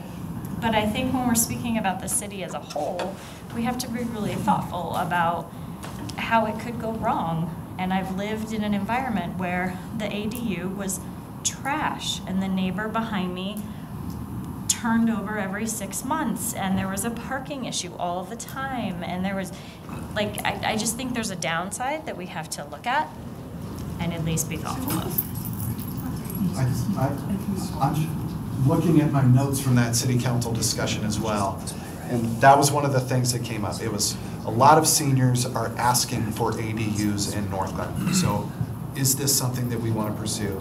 You wanted more information on it. There's a lot more standards that have to be thought about. One of those was making sure that the owner is on site, whether they live in the ADU or they live in the primary dwelling unit on the property. That can do a lot for allowing the use to accommodate the seniors, to create a balance for affordable housing without letting the whole property go sideways. But that only works for the initial build and the initial permit and the initial process. Well, if sure. the entire community turns over, you can't regulate that. That's true. But you have nuisance regulations, all sorts of things that should be enforced. So part of it's where do we allow it, if anywhere at all? And the other part is how do we enforce these regulations to make sure that things are not dilapidated? It's funny because I see the future as totally different than you, because I see more of a requirement for ADUs, and in the future I see, you know, younger kids, like I could see my kids maybe living in the ADU because things are out of their price range right now. They can't afford it. I can't even imagine sending them out to find an apartment. I don't know where they would pay for that. So I think there's constantly going to be a need. It's not just going to be elderly. It's definitely interfamily things where you want to keep your family close. So yeah, I see that. Well, growth. and I don't have a dismal view of the future. Please don't get me wrong. Gravel parking lots. No, and it is coming from personal experience where you get someone who is trying to, you know, playing Monopoly, and they buy a property because they can have 2 rentals out of it. Right.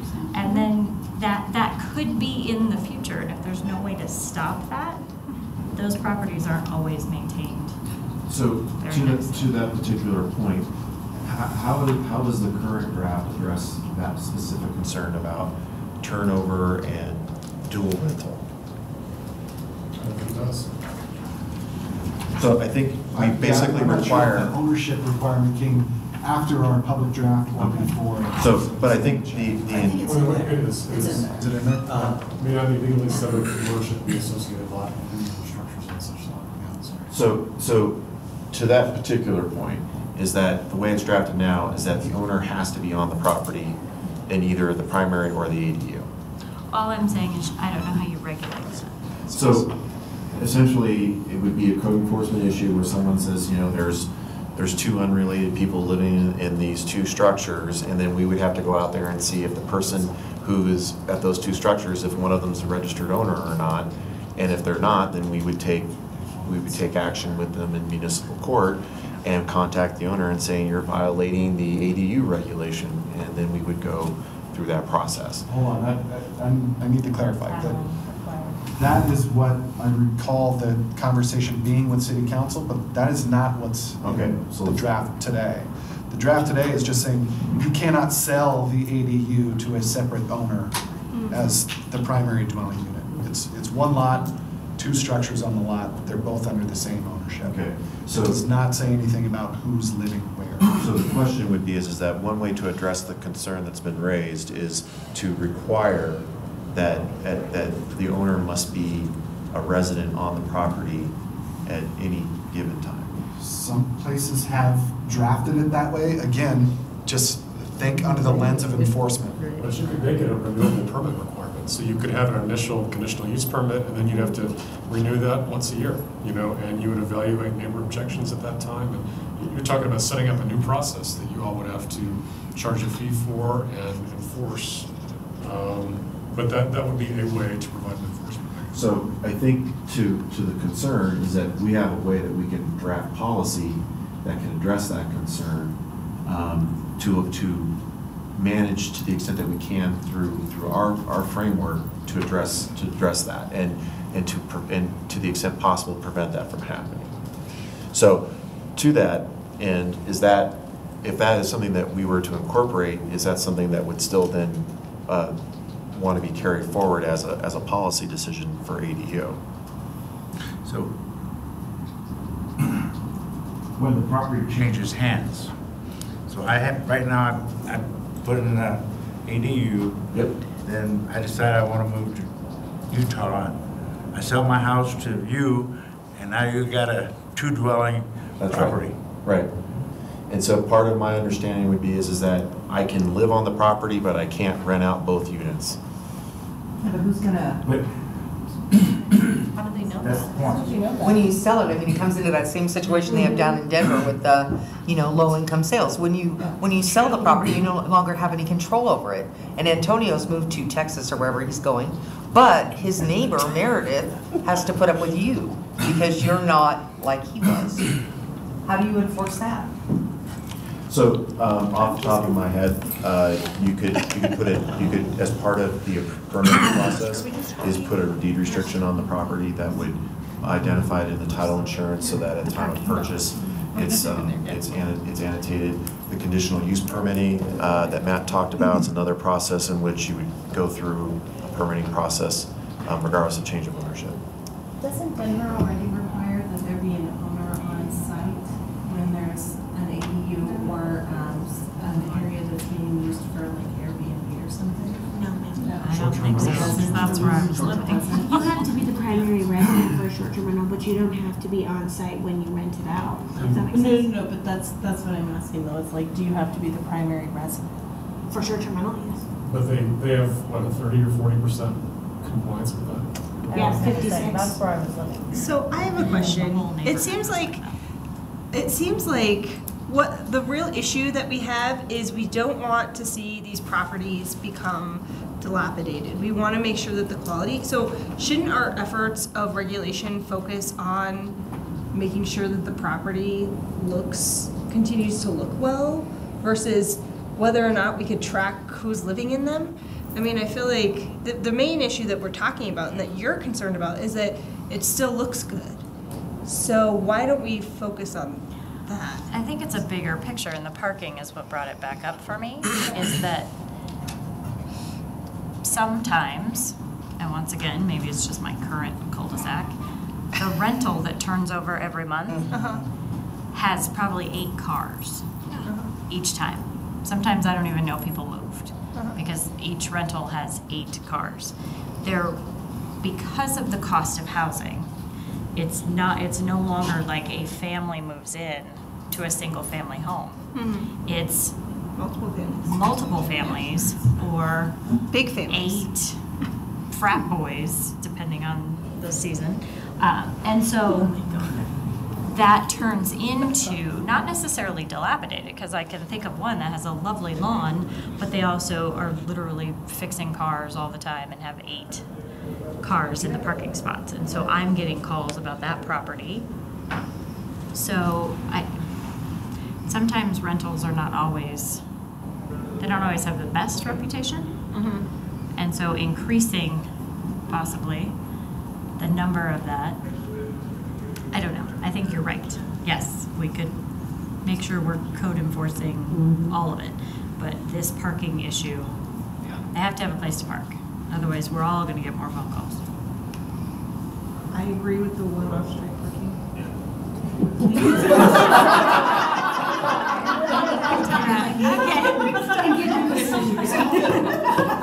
Well, we end the conversation, We're done.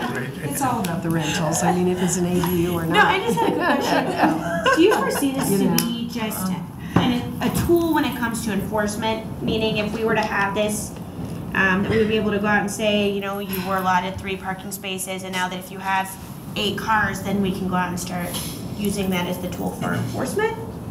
Does that make sense? But if it's on the street. It's public So then there's- we would just put this in code and. Right, here's what we're trying to accomplish with off-street parking, is to ensure that the impact being created can be mitigated on site. And so it's a litmus test exercise. Living in Cap Hill for 13 years, there is no off-street parking. It is all on-street parking, and you know what time of day you can leave and what time. And and they have actually parking permits for areas and things like that. We're nowhere near that. But I will tell you that, having been the director here for 6 years, I probably get a dozen calls a year about people who believe that the property in front of the road in front of their property is their parking, and that no one is allowed to park there except themselves. So, and we have to educate them about that. So. Well, you never parked in front of my dad's house because that is his parking. Understood. He has spray painted the curb black, and I don't like that. It's not in Northglenn, but we got creative. Aesthetically pleasing. I just have one question. I'm all for 1 parking space. Off-street parking. But if I agree to this, am I agreeing that any ADU can be built into the city, or are we just looking at the code? You know what I mean? For instance, this is where my mind keeps flashing to. In Antonio's ward, Antonio had a house where they wanted to split it up into 2 townhouses, right? And pardon? That was a situation. Yeah, I mean, that was a big deal. And a lot of those residents came out and really fought against that house becoming a 2 townhome house, right? And that's when we had all these conversations about the AUDs and stuff. If we go for, if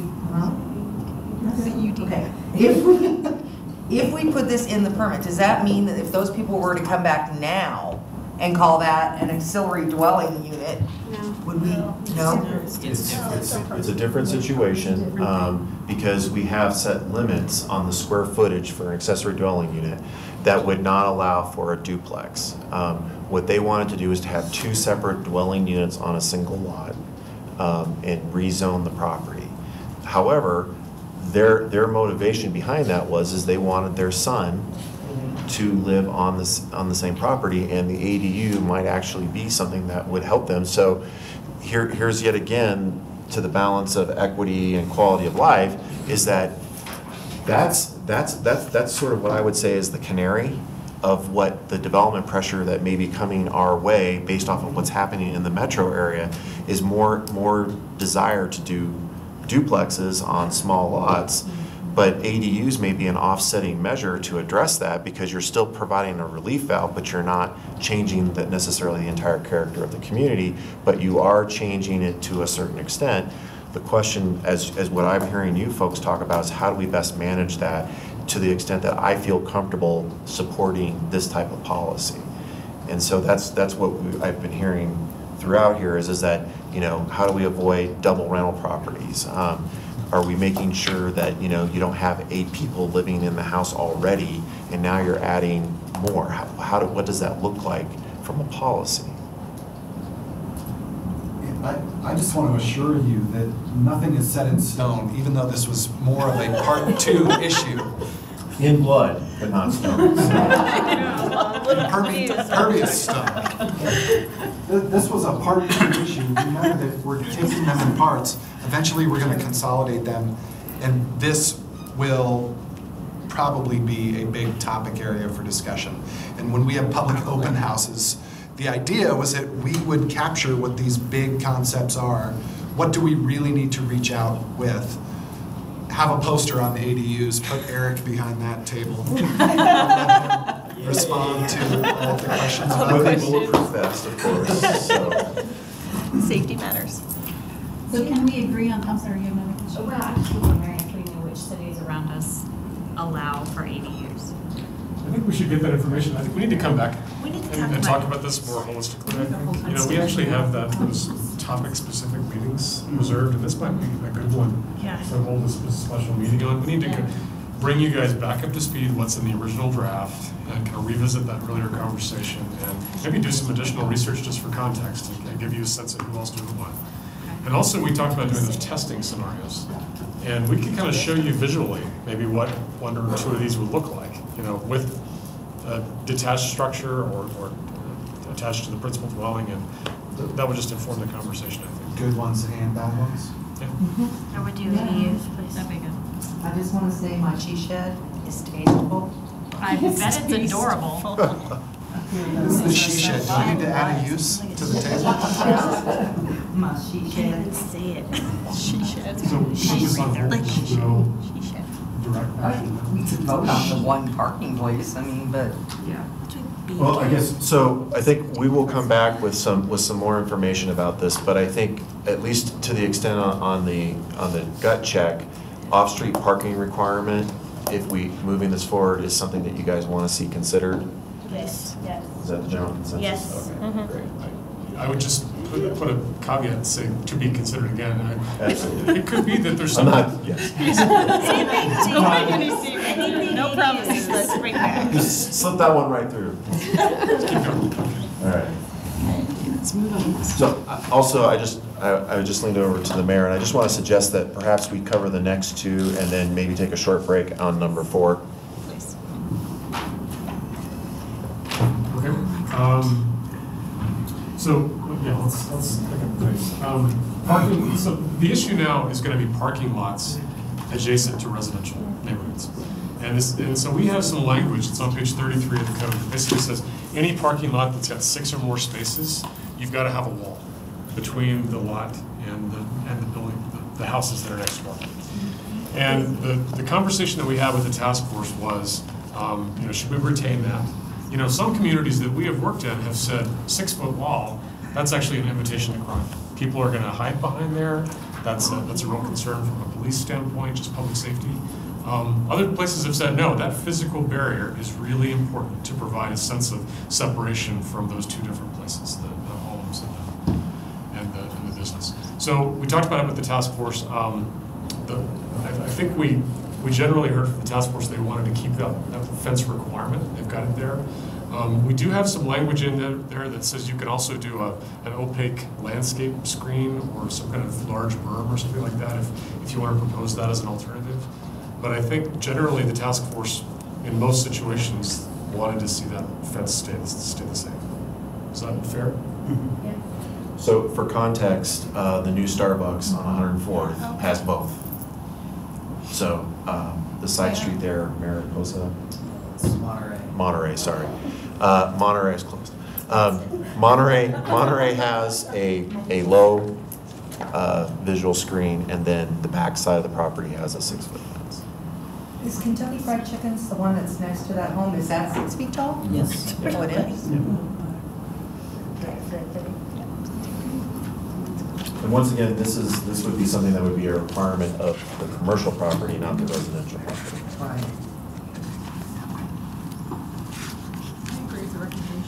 I agree to keep it.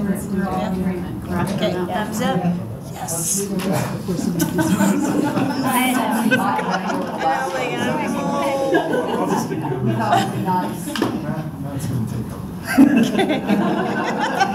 is gonna get to the bottom of ADUs. So electric vehicle parking spaces. So the issue here is Yes, it's a yes. We need a docking station, yep, choices. incentives versus requirements. So I think the idea, actually, let me go back and look at the language of this section here. So I think we talked about this. Yeah, the task force's recommendation on electric vehicle spaces was to provide an incentive, a parking reduction for the installation of infrastructure to allow for EV charging stations in the future, but not to require when those stations are to be installed.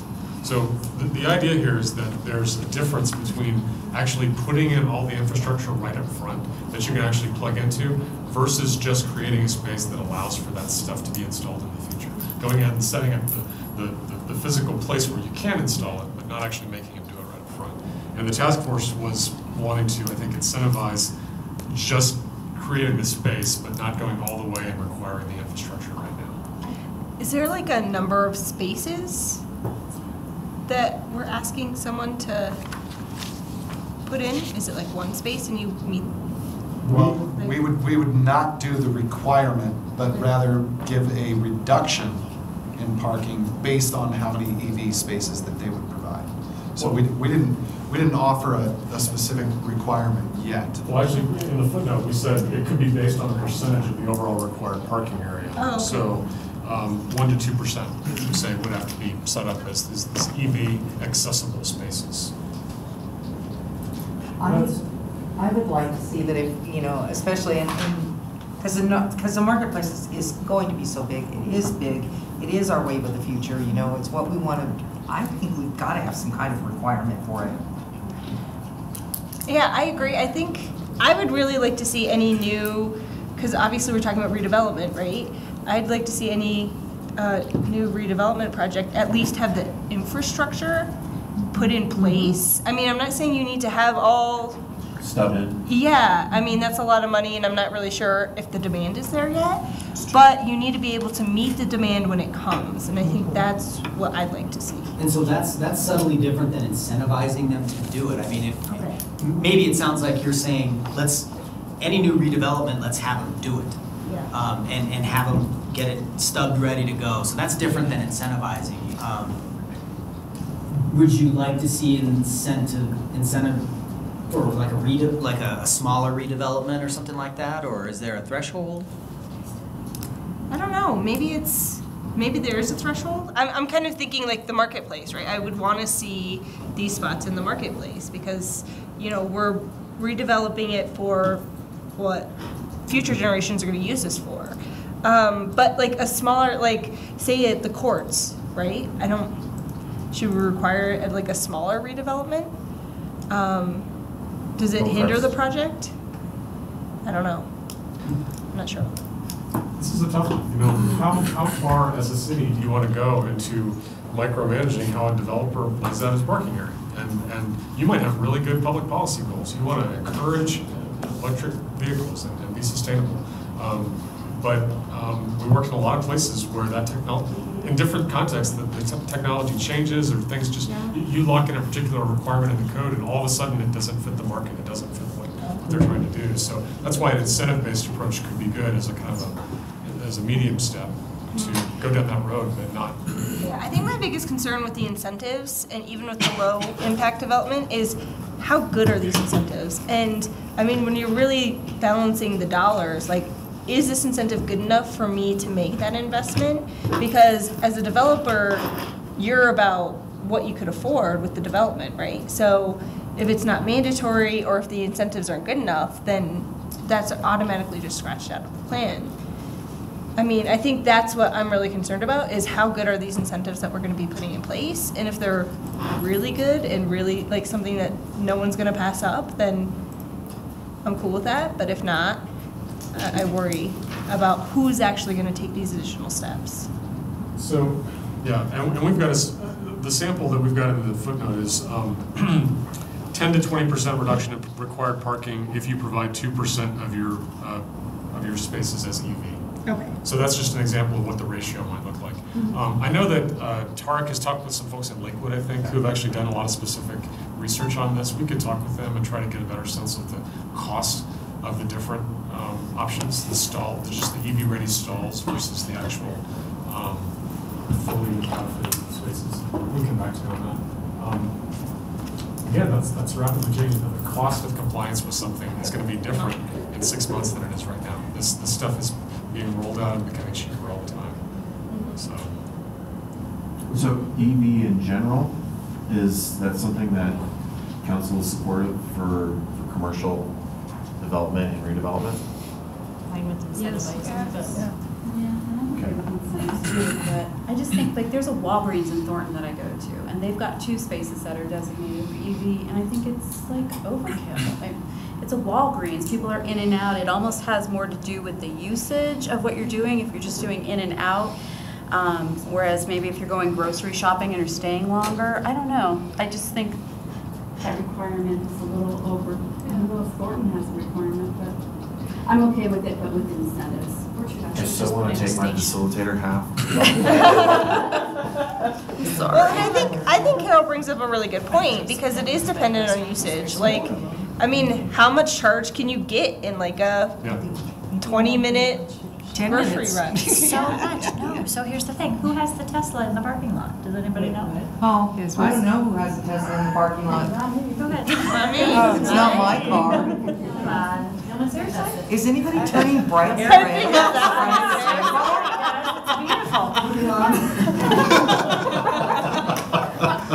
Nothing to see here. It's a lovely car. But I perused their store, and the guy was telling me that like in 15 minutes you can get 300 miles. Is that true? Not quite, but it's set up so that if you go on a road trip, Yeah. you only need to charge in 15-minute intervals, and then you can hit every other charge point. So, but it is they are. Right. And then you go to the next walk. Spend 15 minutes there. Wow, that's impressive. Just Walgreens has to. Yeah. So in general, the concept is EV not a bad thing, but that we should probably come back with a little bit more information. Yeah. Yes. I think EV is a great program. Yeah. I think we should have it in City Hall. Yes. I agree. The rec center. I know one user right now who would really appreciate Yeah, it. that's right. Yeah, he only drives it twice a year though. He doesn't drive it like on an everyday basis. He only drives it to special retreats. Well, So it's not like he would need it all the time. You know, he also has a Chevy Volt too, so. Well, I know he lets somebody else drive it. But he doesn't. I'm looking at the electric. Maybe I just meeting. get to drive it once in a while. The hybrid. I'm looking at it. Okay, Because it's let's like take a 10-minute break. I mean, just imagine the gas.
Please continue. Let's dive right in. Landscaping, screening, and fencing.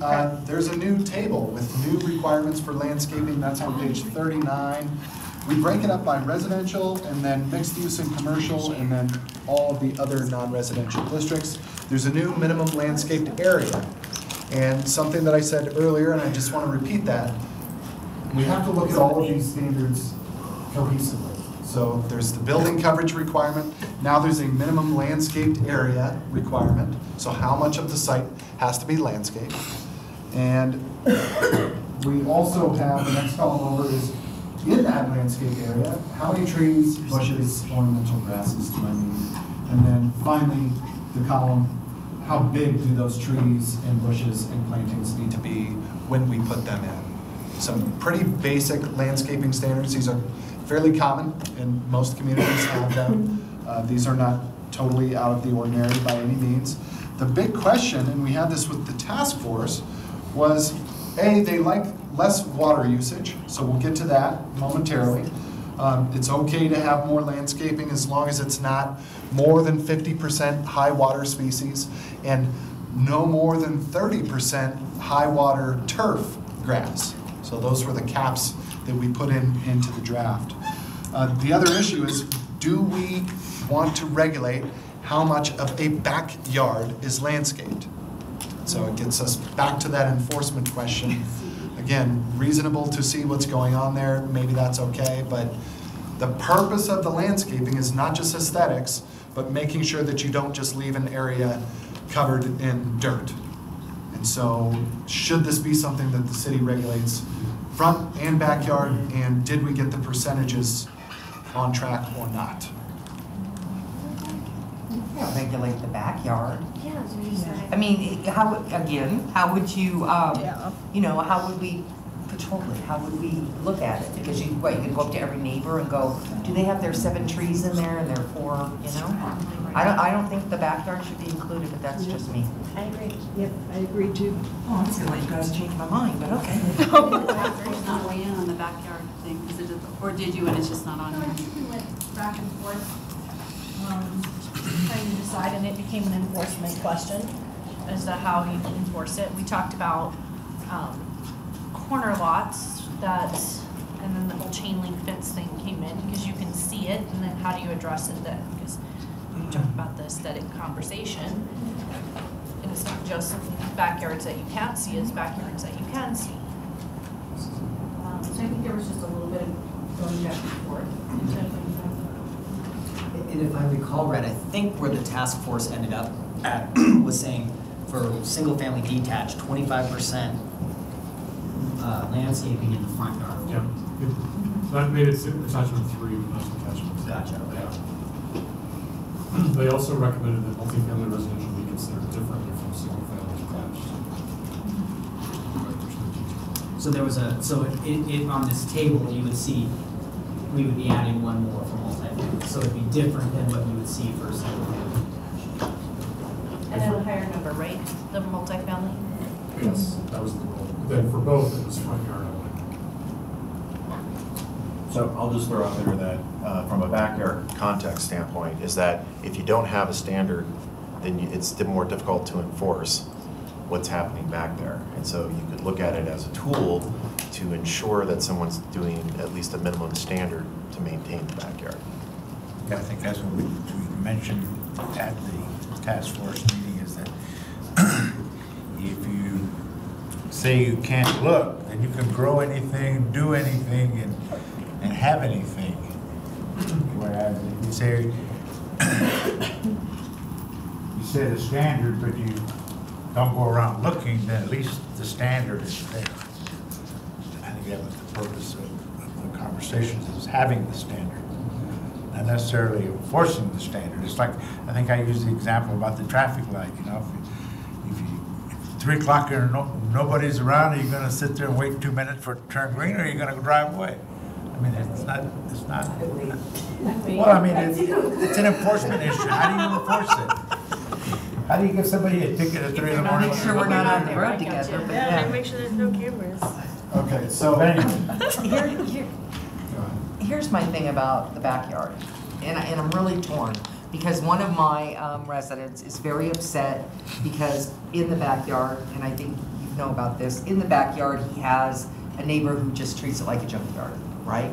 And it may have eventually had, or originally had 25% of landscaping and 12 trees or whatever it needed. I just don't know how we can, I get the idea, you know, well, we'll tell them what we want, and if they don't give it to us, we're okay. So then what's the point of putting it in the code? And you have nuisance laws to get at the most egregious problems if they really do something bad back there, if they really start to create odors or start to create noises. You do have some controls on really bad stuff happening.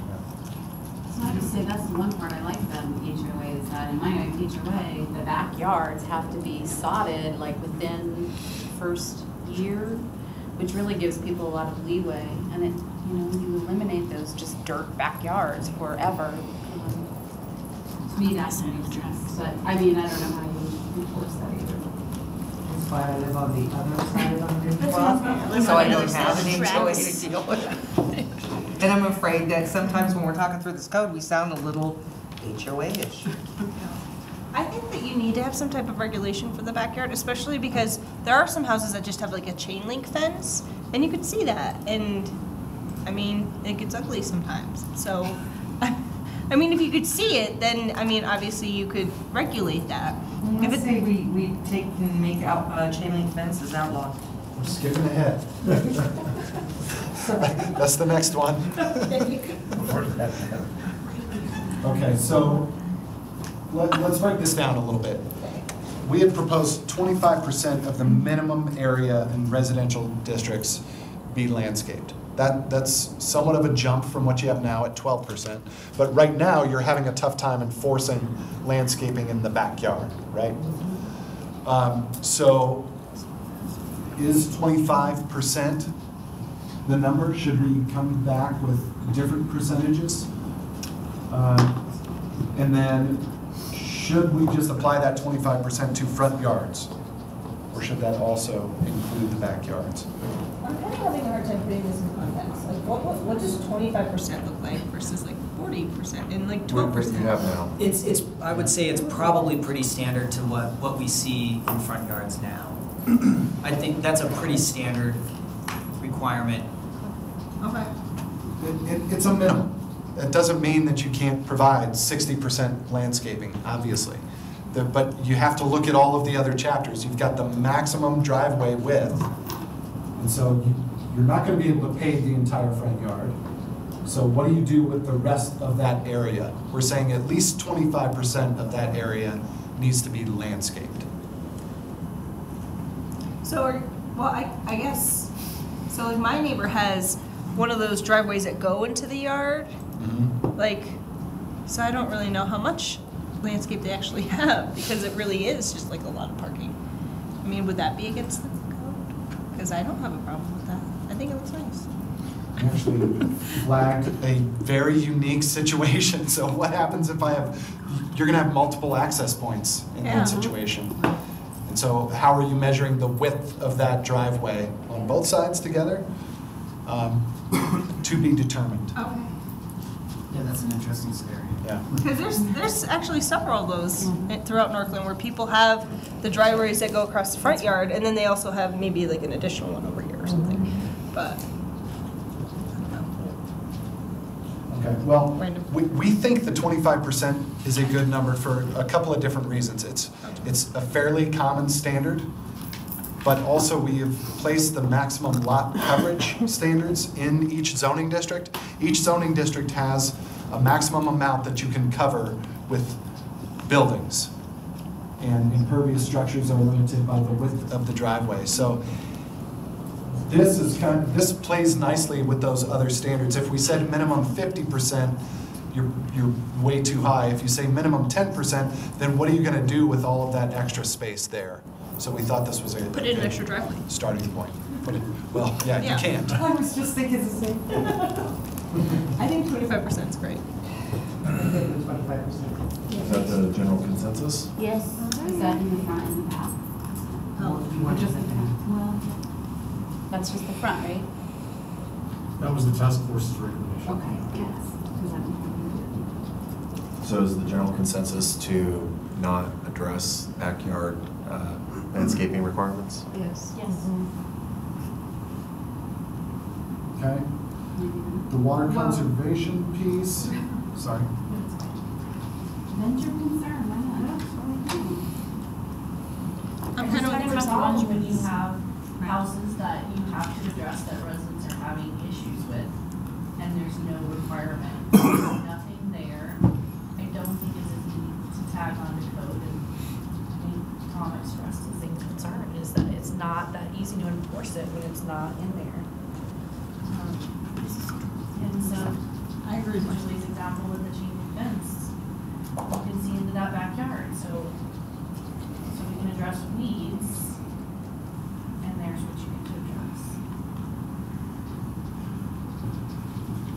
And anecdotally, I can tell you when I go to Ward 4 meetings, I would probably say that every time there is a complaint about someone's backyard, and why aren't we doing anything about it? So, and now mind you, some of that is Fourth Amendment right issue, but it is a concern that I've heard over the years in the community. And, you know, we've had it throughout all the wards, so. But aren't you addressing those type of issues via the code? If somebody's got weeds, why can't you enforce the weed issue? But you don't need to tell somebody he needs to plant sod in the whole backyard or have a tree in a certain area or whatever. I mean, if people have cars parked in the backyards, code should be able to enforce that. That's how I feel. Me too. So yes, yes. I think the challenge is that if the car is plated and has current tags on it, and it's on a paved surface, there's not much we can do about that. But once again, that's, like I said, the dynamic here is just the fact that there's a lot of we get a lot of feedback about backyard code violations. And we do have tools in the toolbox now to address them. But the question is are we addressing them to the satisfaction of the community? Outside of landscaping issues, or outside of like determining what somebody can have in terms of landscaping in the backyard, are there additional tools that you think would be helpful to have in the code enforcement toolbox, as opposed to saying we want you to have a landscaped backyard? I'm sure there is, and off the top of my head, I couldn't tell you, but Okay. I think we can circle back with Tom on that and see what might be what else might be out there. I know one of the bigger challenges we have are the outbuildings and the number of outbuildings, because we have folks who have maybe 8 or 9, 10 outbuildings, and we recently had one, it might have been in your ward, where the folks, they were basically running wires out to a tough shed and renting it out to people. So, yeah. So, I mean, but once again, like what we did on that one is the tough shed didn't have a building permit. It wasn't rated for human occupancy. I mean, so we did address it, but yeah. So we can revisit that. Okay, yeah, because I mean, if you are also wondering if there are other things that we could do, I'd be interested in that versus the landscaping. Okay, great. Are we saying we're not setting a standard for the backyard at all? That's been the conversation. Yeah, that's what I'm saying. Marcy brought up the concern. Among We're all the gonna agree on everything in the code, so it's right. I do think it's an issue if you can see it. If it's all fenced in, I think that's different. And I think if it's a private backyard, but like I'm thinking of some of those major streets like on Grant, if they have a chain link fence and it's nothing but dirt. Let's come back to that, the chain link. The chain link, we can't get over. You're Well, selling that chain link, man. Well, it'll help us address this larger question. So, actually, let's just skip to that right now. And then we'll come back to the other issues. Appropriate fencing materials, this is on page 42. You currently allow chain link. You currently allow plastic and vinyl fencing if it's designed as actual fence material. We've got some other questions here. Chicken wire, chain link, you currently allow it, but not everybody likes it. And so we had listed it as a prohibited material. with a lot of discussion with the task force about that, well, we have a lot of it now in the city. And so should we prohibit this?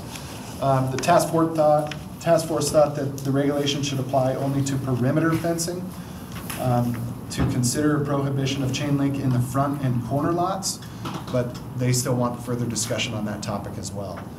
So there was, somebody threw out an idea of what if we just did it to the areas of the fence that are viewable from the street, but then that's very subjective, right? Who can see it and from where can they see it? So another thought was just a front-facing fence cannot be chain link if it's facing a public street. Allow plastic and vinyl fencing was the consensus with the task force. Prohibit chicken wire. And then again, thinking about different standards along arterials versus all properties so that we don't have a one-size-fits-all approach to yes or no to chain link fence. What is the current situation of front yard fences? Front yard fences? You regulate how tall they can be. They cannot, I think it's 42 inches. Yeah. So you can go up to 8 feet high in side and rear yard fences. In the front, you can only go up to 42 inches. But you could do. But you could do a front. Any number of materials in the front yard. How do you understand when this would apply? Is this only when somebody's going to do improvements? Is this, once we pass the code? Because I think about the yard and the house that we live in now. Our back retaining fence has got chain link all across, and it passes 2 neighbors, and then it comes down on the side, and we share a chain link fence. And then the front side of both my neighbor's yard and mine is chain link coming up as well. And so would this only be triggered if we decide that we want to update our fence? We just can't replace the chain link. We have to do either plastic, vinyl, or wood. And so we won't be technically. Or other material deemed appropriate by the director. So again, we put that clause in there too. We said, here are the things we know we don't want, but it's really hard at a single point in time to think of all the materials we might allow, not knowing where the fencing industry is going. But in those cases, the case you just described, and several others at the task force said that too, that would, if we were to prohibit front yard chain link fencing, that would be a non-conforming fence.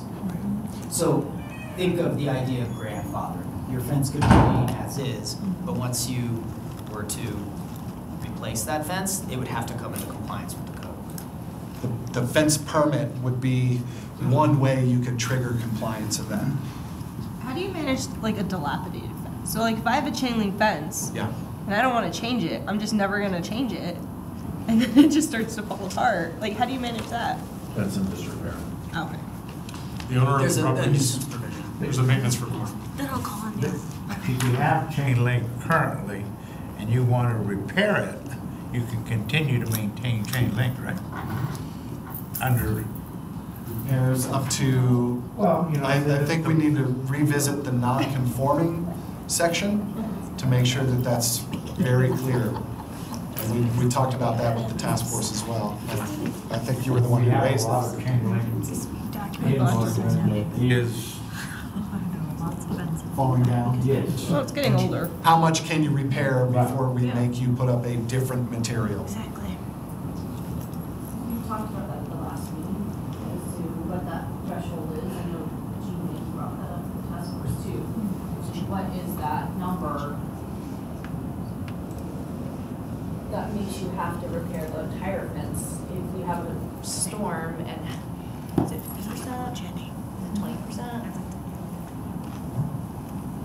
Unfortunately, it seems like those chain link fences don't die. Sometimes they do. Well, they're durable. Since the 50s. Yeah, they're designed for that way. Designed to last. But the fencing question isn't just around just the chain link when it comes to that. It's as a whole, right? If you have wooden fence, if you want to change it, at what point do you have to make a change, right? Well, part of it is a nuisance issue. If something is putting other people in harm's way, the city can act on that immediately. We have the installation and maintenance clause in the fencing and landscaping standards too that say you have to maintain your property, you have to maintain your fence. So there's lots of different ways that enforcement could cause a property owner to repair their fence. I don't mean to sound like a snob, but since it wouldn't affect people who already have their chain link fences, I would like to not see chain link fences in the future. Chain link fences, you know, they're not attractive. They make, you know, if I had a chain link fence, my backyard would be perfect all the time because I don't want people seeing my crap. I just would like to see us move away from chain link fences. And I'm laughing because I'm going to say this and you're going to kill me. Chain link fences are from the 50s and 60s. We need to move on to the wood. Our houses are Depends on the day. Yeah, I just don't think my we should house have is chain link fences. Becky, that was the funniest argument. If I had a chain link fence, my yard would look great. Because I'm a hiker. I don't want people judging me while they drive around the street. I just thought that was funny. You know, you guys all do it. So I guess I'm kind of back to where Meredith posed a question earlier in this session around like, right, aesthetic versus cost, because I think about replacing my fence, and Becky hates chain link fence, but my backyard looks really nice, so I don't mind. But the infrastructure for me to replace my chain link fence already exists, and you know the cost of going in and adding a wooden fence is quite a bit more, right? And it's really funny you say that or about the chain link, because my neighbor Jeff and I were having a conversation this weekend, and we were talking about fencing, because don't come and look in my backyard, Brooke, but I would need permission first, but we share a chain link fence that's, you know, it's not super high, and then we have kind of a rabbit fence on top, and we share a grapevine. And we were talking about, you know, if we were both happy with the grapevine anymore, and he said, yeah, it's great, plus I would never want a wooden fence here because I would never see you guys, and we would never talk. And granted, like, that's a really sweet anecdote, right? And I have really nice neighbors. It's another reason why I love the city so much. But like, I think that there's just a little bit more to consider here beyond I hate chain link fences. Like, I think that there's, I don't know, at least on the Pan Street, there's a little bit of sentiment involved in chain link fences. So I don't feel totally comfortable just saying no chain link fences when wooden fences are actually really expensive. Talk.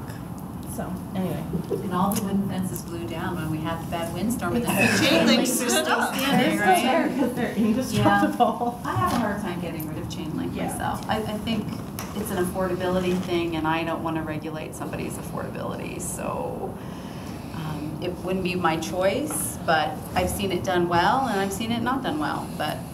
If someone was building a brand new house, like say, you know, the new, I don't know whether we're calling them townhouses or whatever, over on Claude.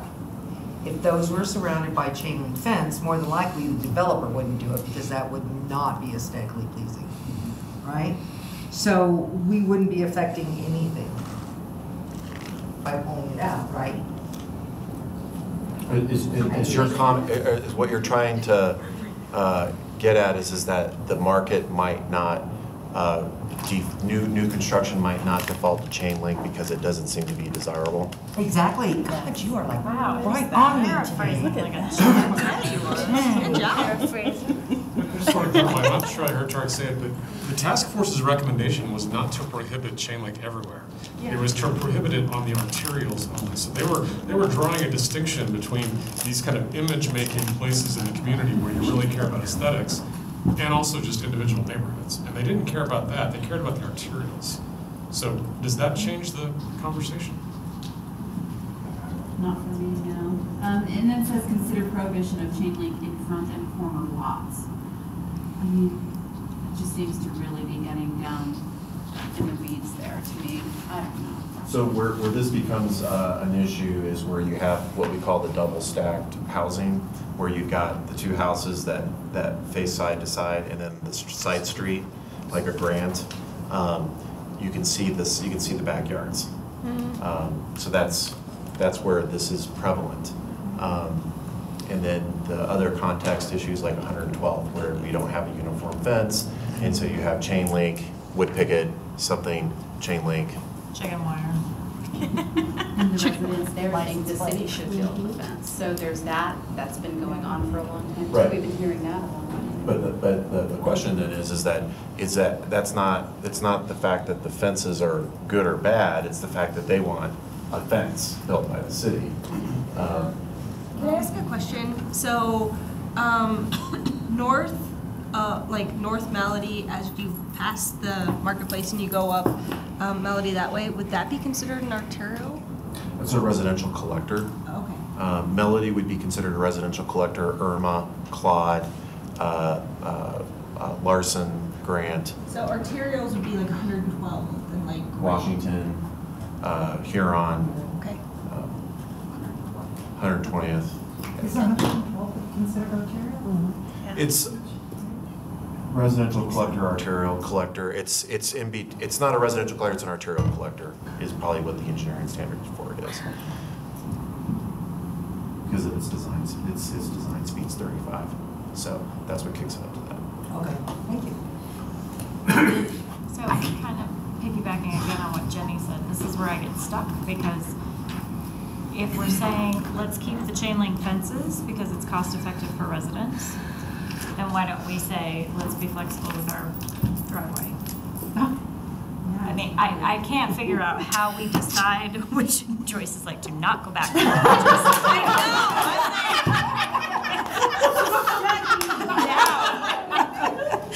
I'm just trying to figure out at what point, like, how do we decide which one we're going to be flexible on and which one we're not? We did give flexibility, you just I would flip it a little bit. I mean, communities, when you start to think about regulating aesthetics, don't think about where you're trying to raise the bar or how high you're trying to set the bar. Think about what are the most egregious problems you're trying to prohibit.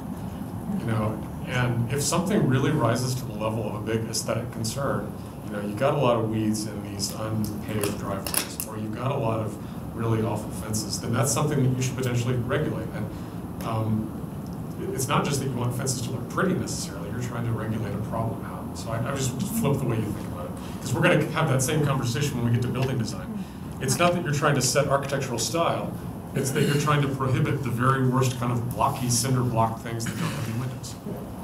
So do we have stats on how many complaints we get about driveways versus backyards versus?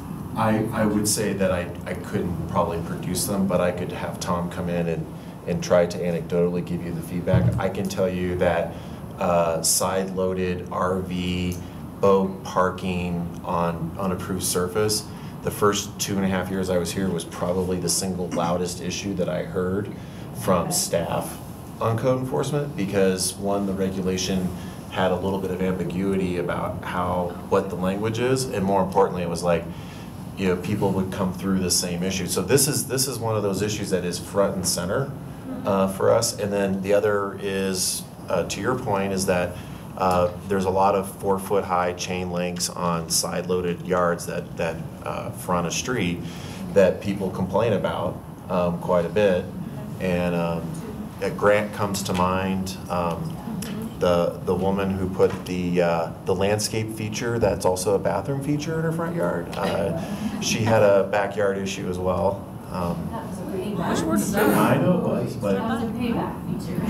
she decided that a toilet was a landscape feature and put it in her front yard. So because she was being enforced for not maintaining her backyard and her front yard. So.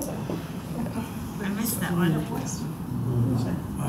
But these are issues that rise to, so I think to Matt's point, that's why we're asking for that.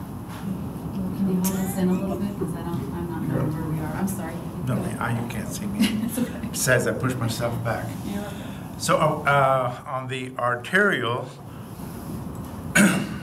Huron, and we have a chain link fence that's 42 inches high. Is that good or bad? Allowed or not allowed? It's allowed. In our current code, it's permitted. Unless it's in disrepair. That's correct. That's correct.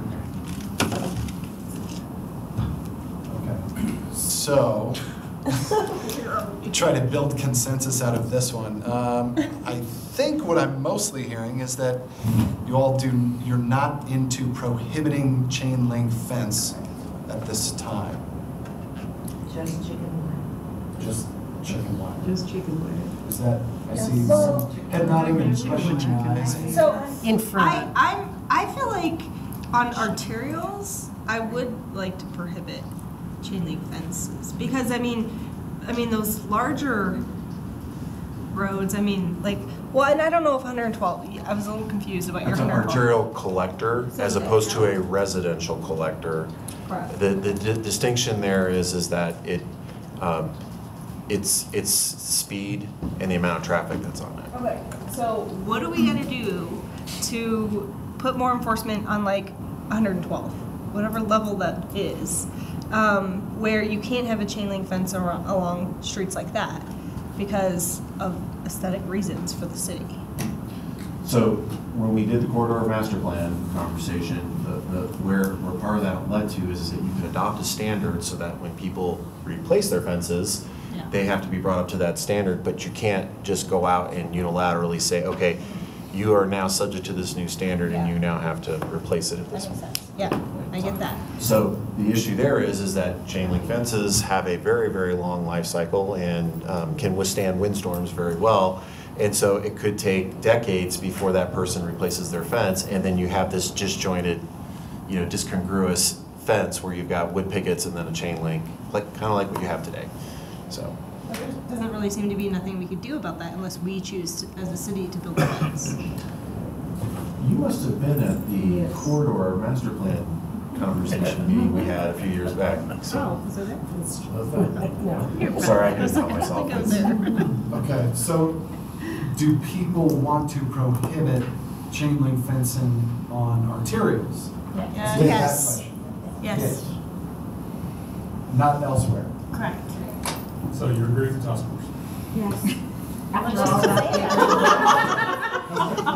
said that at the beginning. It doesn't say that in the, on the C. That's why it came to discussion.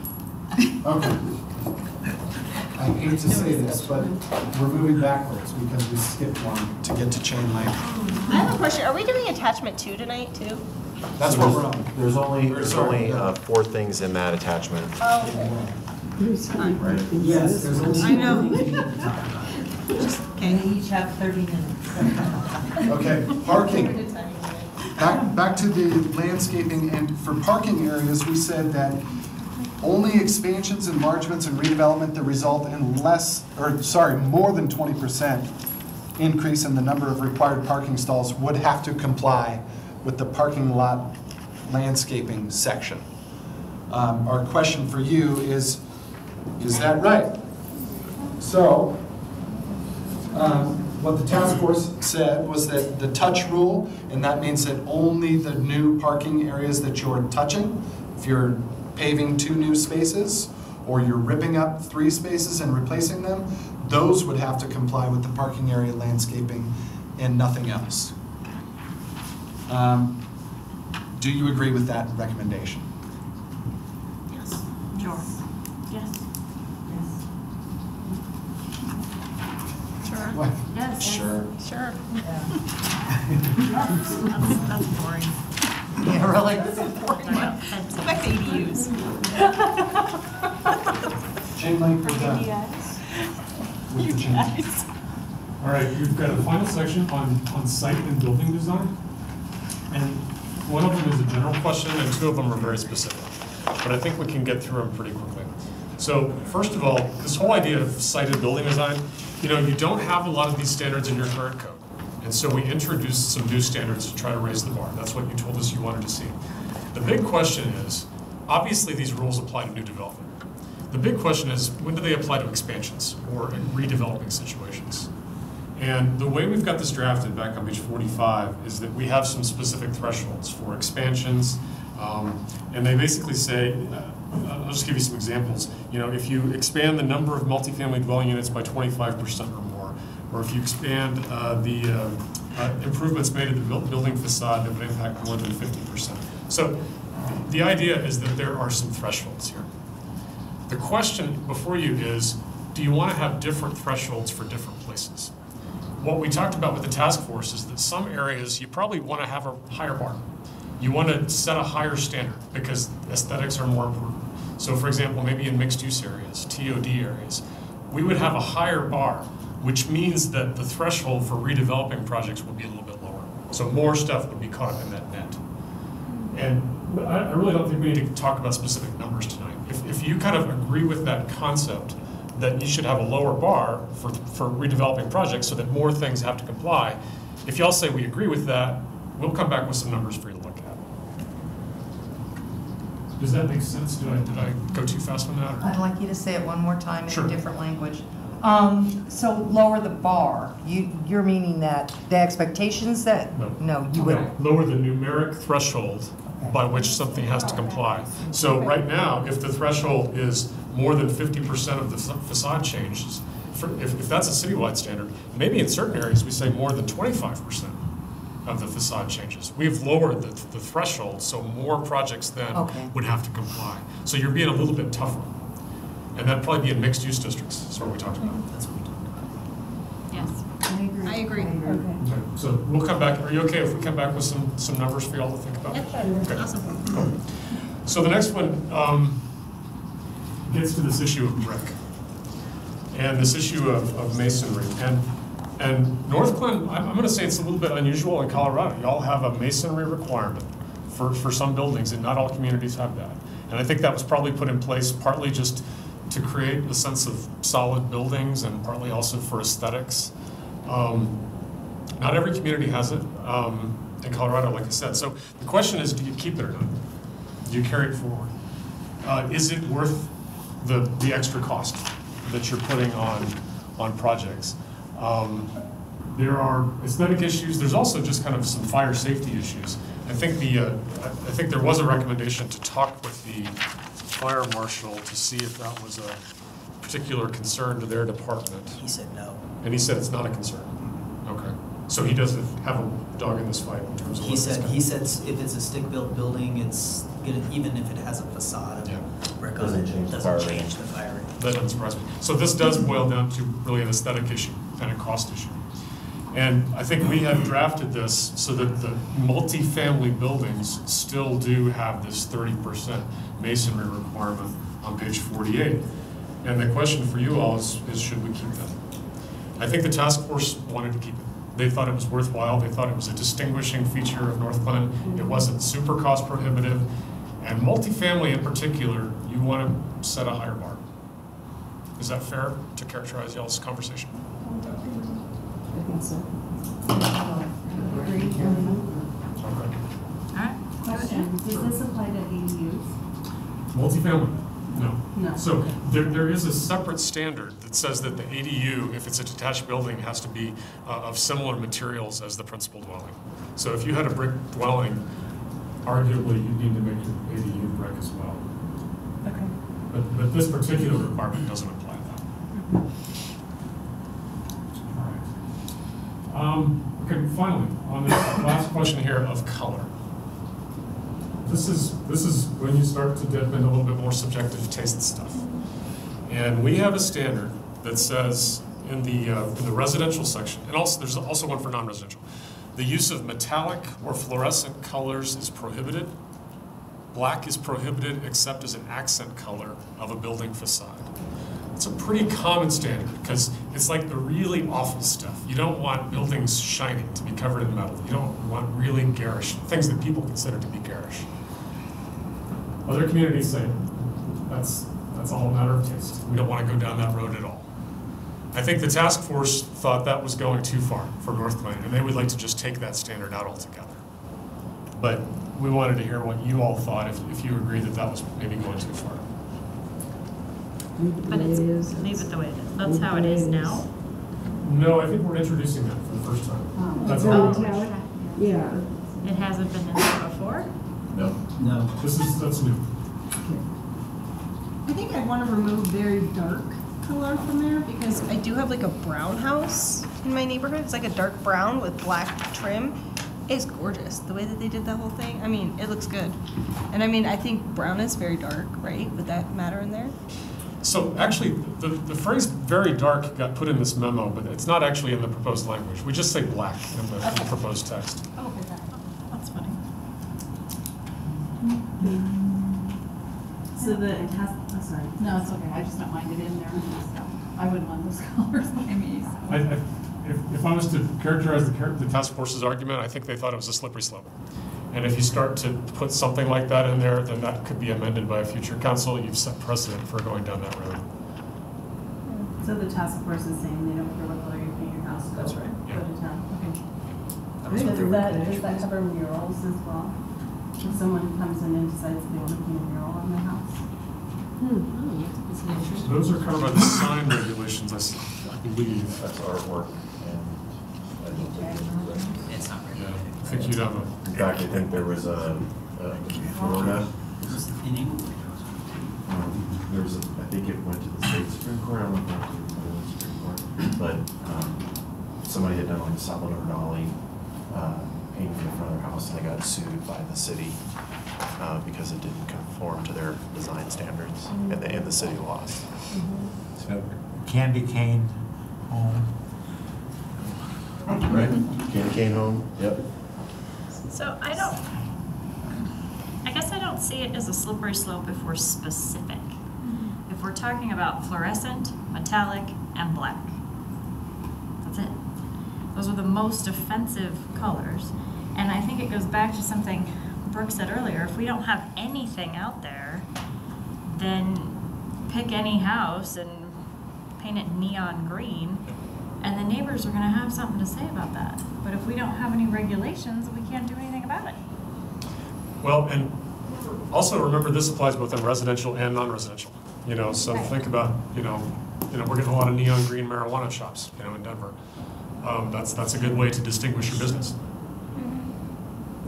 So it is a common standard. This is as a primary color. Yeah. So they could do accents, but they could not do primary. You're talking business and homes, right? So you can make a separate decision for both. You could say, yes, this is okay to prohibit for non-residential and mixed use, but no, we're not going to touch it for residential. I just want to throw this out, not that we have any here in this area, but there are a lot of MMA training sites, especially there's a few of them downtown, there's a couple up in Longmont, and those are black.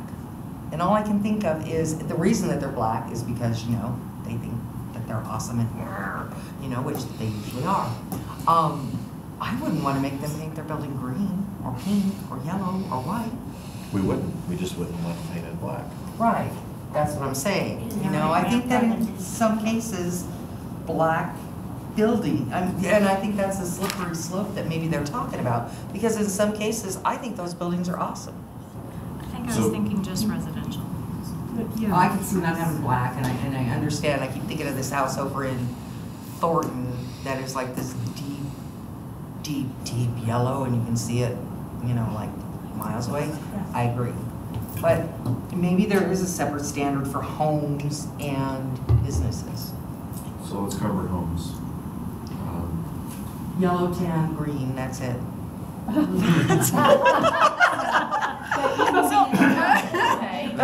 your favorite colors. Well, I personally don't think that comment on there, people choose Northglenn because it is not an HOA, is not fair, because we just got done for 2 hours regulating what people can and can't do in their yards and fences. So this is just one more extension of that, and I personally don't like those colors and wouldn't want them by me, and I think most people wouldn't, so I'm okay with this comment, but. For residential? For residential. So I have a question. If you have a Bronco house, is that not allowed? Because it's not metallic or fluorescent or black. Right. Yeah, no, we do. Every community has a Bronco house. It's important. So no, this would not apply. That's why I said these are the most offensive. Oh, the most offensive, okay. And that's why I don't think it goes to the level of an HOA. Like when I painted my house, I had a color palette. Here's your choice, right? But this, I think, is what we're going to get the most complaints about. And if we don't have anything in there and someone goes all crazy, And we all know there's neighborhoods near It's just us that that have. it's going to be. I guess my question, is this enough to Yeah, cover right next to the major issues that code enforcement is seeing, or like the complaints that we're getting? This is a new policy issue. This is not necessarily a code enforcement driven issue. So this is more of design standard aesthetic for the community in terms of how you want to approach this type of issue. Now, for me, I don't want to regulate it, and there's a house that I just drive by it every day, and it's black and red. I don't love it, but I choose to keep driving by it. I have to see where they're at, I don't like it. And it is right down the street from me, so yes, I have to look at it. But it's just, I just don't think you have to regulate everything about somebody's property. So I'm not hearing consensus on this issue.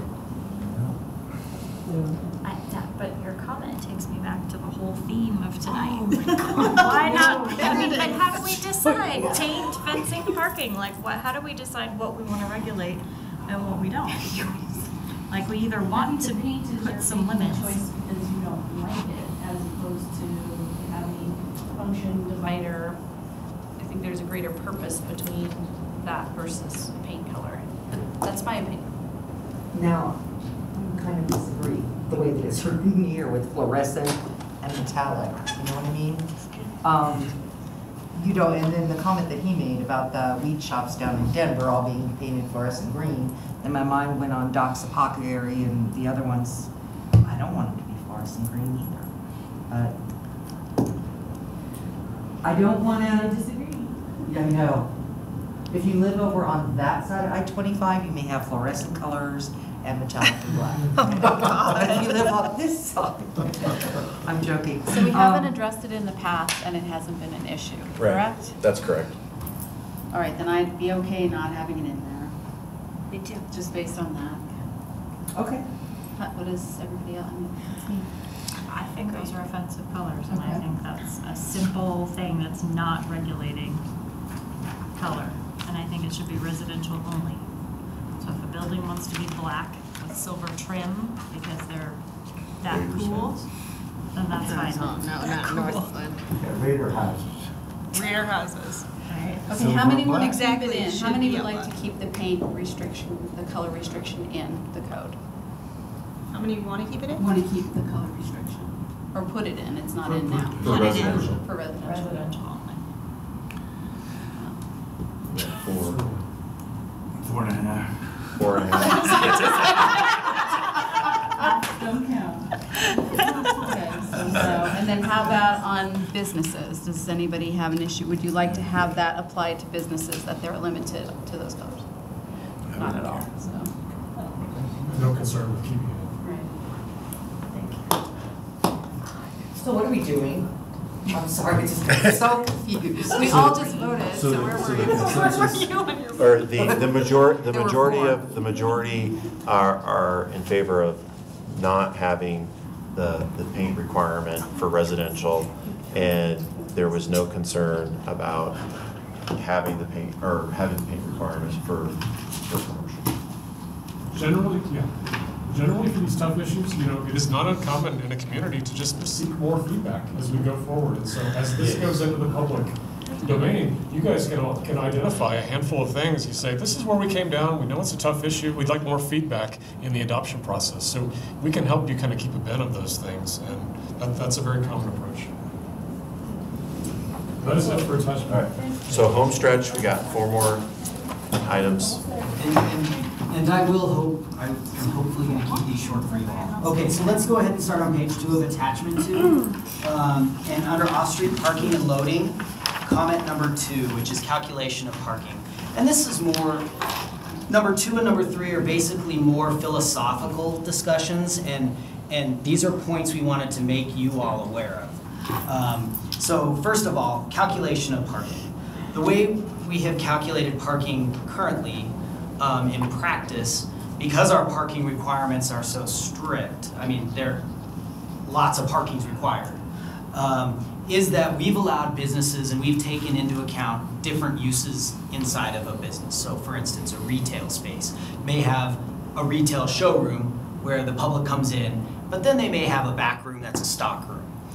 So that we would look at as more of kind of a warehouse use. So we would kind of allow them to break up these uses within a building and kind of consider those as part of the parking calculation. So I guess I wanted to make you all aware of that, but also to say, are you okay with that? And I guess our recommendation is let's try to be as flexible, I think, as we can in terms of parking requirements, because I think a big complaint we hear, even from the development community, is that seas of parking. You basically parking regulations were set up for, the big shopping days of the year, and then the rest of the year, there's nobody in those parking spaces. So I wanted to make you all aware of that. Are we okay with flexibility in terms of parking? Okay. Yes. Okay. Just as by way of example, the Walmart, that's exactly how we applied the standard, because if we hadn't, that use would never have met the parking requirement. In that area. And I think nobody would argue that they're underparked. Yeah. Same thing with AutoZone, or do we have this kind of? Yes, so that's next, number 3. Let's move on to number 3 and we'll go into that. And again, this is making you all aware of a philosophical change here in the amount of parking that's required. So there are some changes to the ratios in parking, and retail is one example of that change in parking ratio. So if we apply the code today, and we did this recently to the Huron Center, the code would require 480 parking spaces for the Huron Center. They never use 480 parking spaces, ever. Under the new code, that would be reduced to 220. So it's a more manageable number here. It is a big difference, and that's the reason why we kind of wanted to point it out, is between 480 and 220, that's a big difference. But what we're proposing here is kind of the market trend in terms of parking and parking regulations, and that's why we're bringing it forward. But wanted you all to be aware that that's a pretty big jump, and make sure everybody's okay and on board with that as that's moving forward. Is that the same, and I'm struggling in my brain, like a restaurant, okay? Like I'm looking over at the marketplace right now, and it doesn't seem to me that we have enough parking between the Texas Roadhouse, IHOP, the other TVs, just in that little area right there. So does this affect them too, or are we reducing the number of parking places that is, for lack of a better word, well, I was gonna say mandatory, but required for restaurants too? Well, I think there is modification in the restaurants too. I'm not exactly sure what that ratio went from and to, but I know there is a modification. What I can do is I can do an example of that, just like we did for Huron Center, and we can look at that and see what the parking would be now and what under the new code the parking ratio would be, but I don't have that. Part of the difficulty in the restaurants now is based on seats and capacity, and we're not necessarily aware of the internal makeup of those buildings. That's what it's changing We from. moved it to a square footage based standard. For restaurants? That's right. Okay. 1 per 200.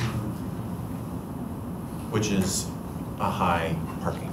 I mean, that yields a high parking ratio compared to other parking uses. And compared to retail. Right. Okay. So parking in restaurants there'd be more parking required for restaurants.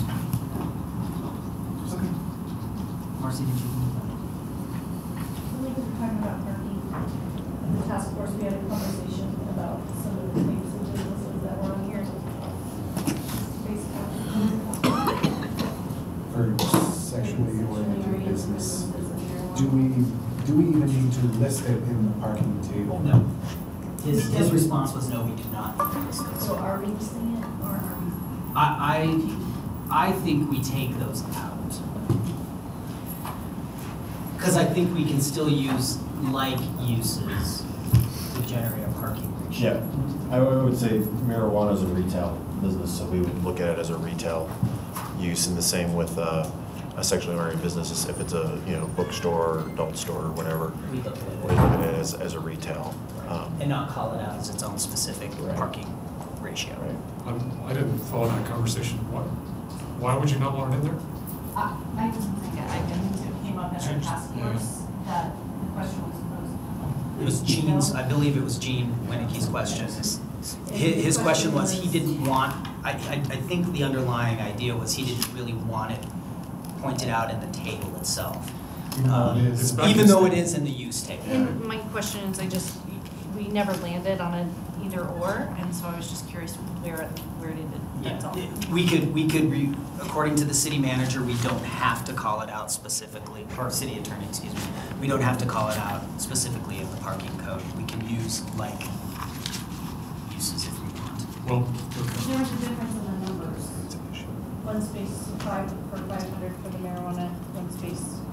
So are you saying is that you can combine the marijuana if it goes to a retail and retail is already one for 500?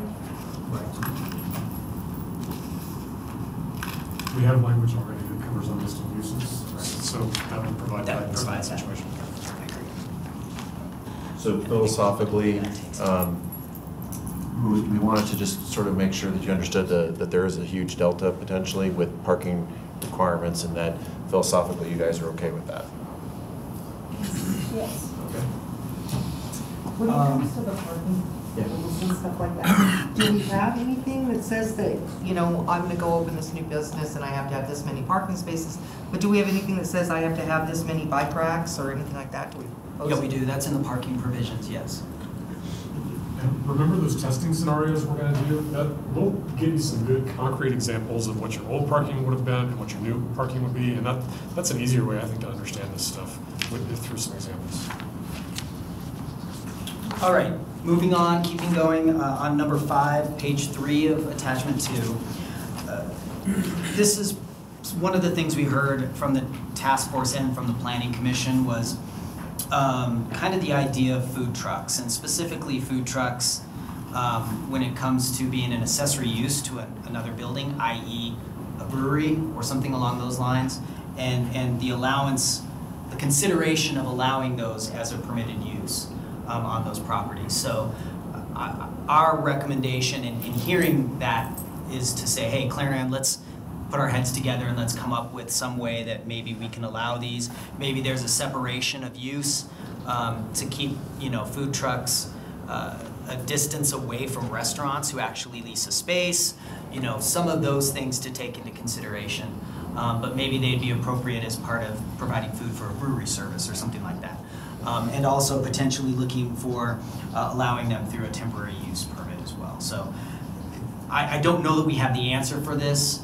If food trucks and allowing food trucks is something that the council would like us to pursue, we can go ahead and work with Clarion and kind of working through maybe allowing that somehow. Everyone wants food trucks pursued. And then last but not least on my list is number 7 at the bottom of page 3 going over to page 4 there. We're seeing a request. We're seeing a request for consideration of compact spaces as an allowance for parking, in parking. What this does is it allows a developer or a builder to have more parking because they can smash a few spaces in together. So our question is whether or not we should allow compact spaces. We can look into the amount, you know, percentage of parking that can be associated with that. But in terms of the concept of compact spaces, is that something you all are interested in allowing developers flexibility to consider that as part of their development? And I would just provide a little bit more context there.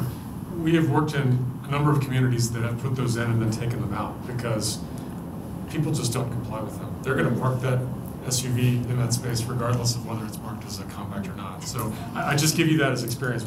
We've got experience having drafted them and then in the same community taking them out within 5 years. So I would go into it with your eyes open. And when you draft a bill, those compact spaces typically get better access to, closer access to the entrance of the building? Not necessarily. No? Necessarily. No? Okay. You could draft it that way, but that's not. No, I wouldn't want to. Okay.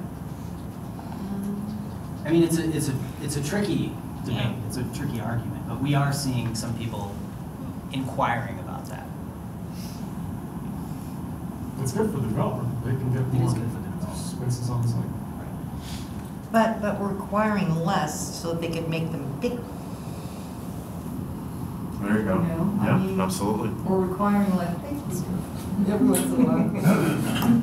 Because because they have a compact. That's why they want it.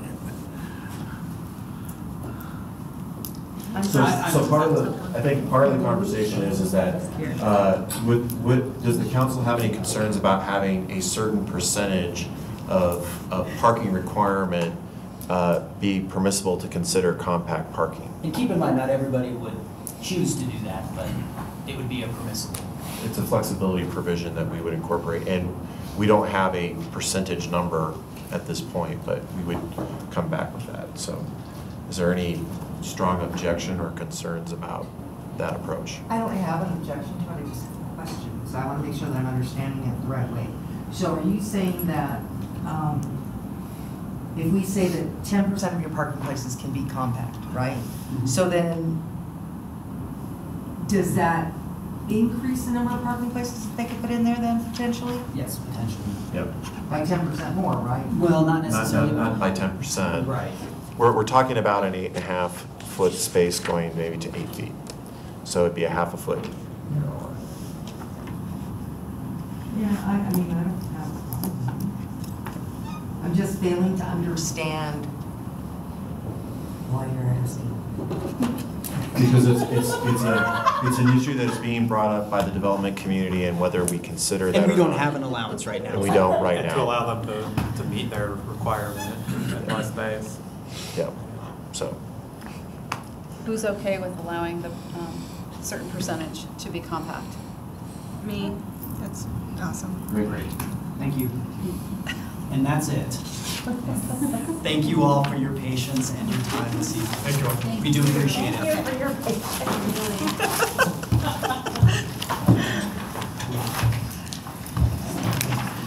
There were some good comments tonight.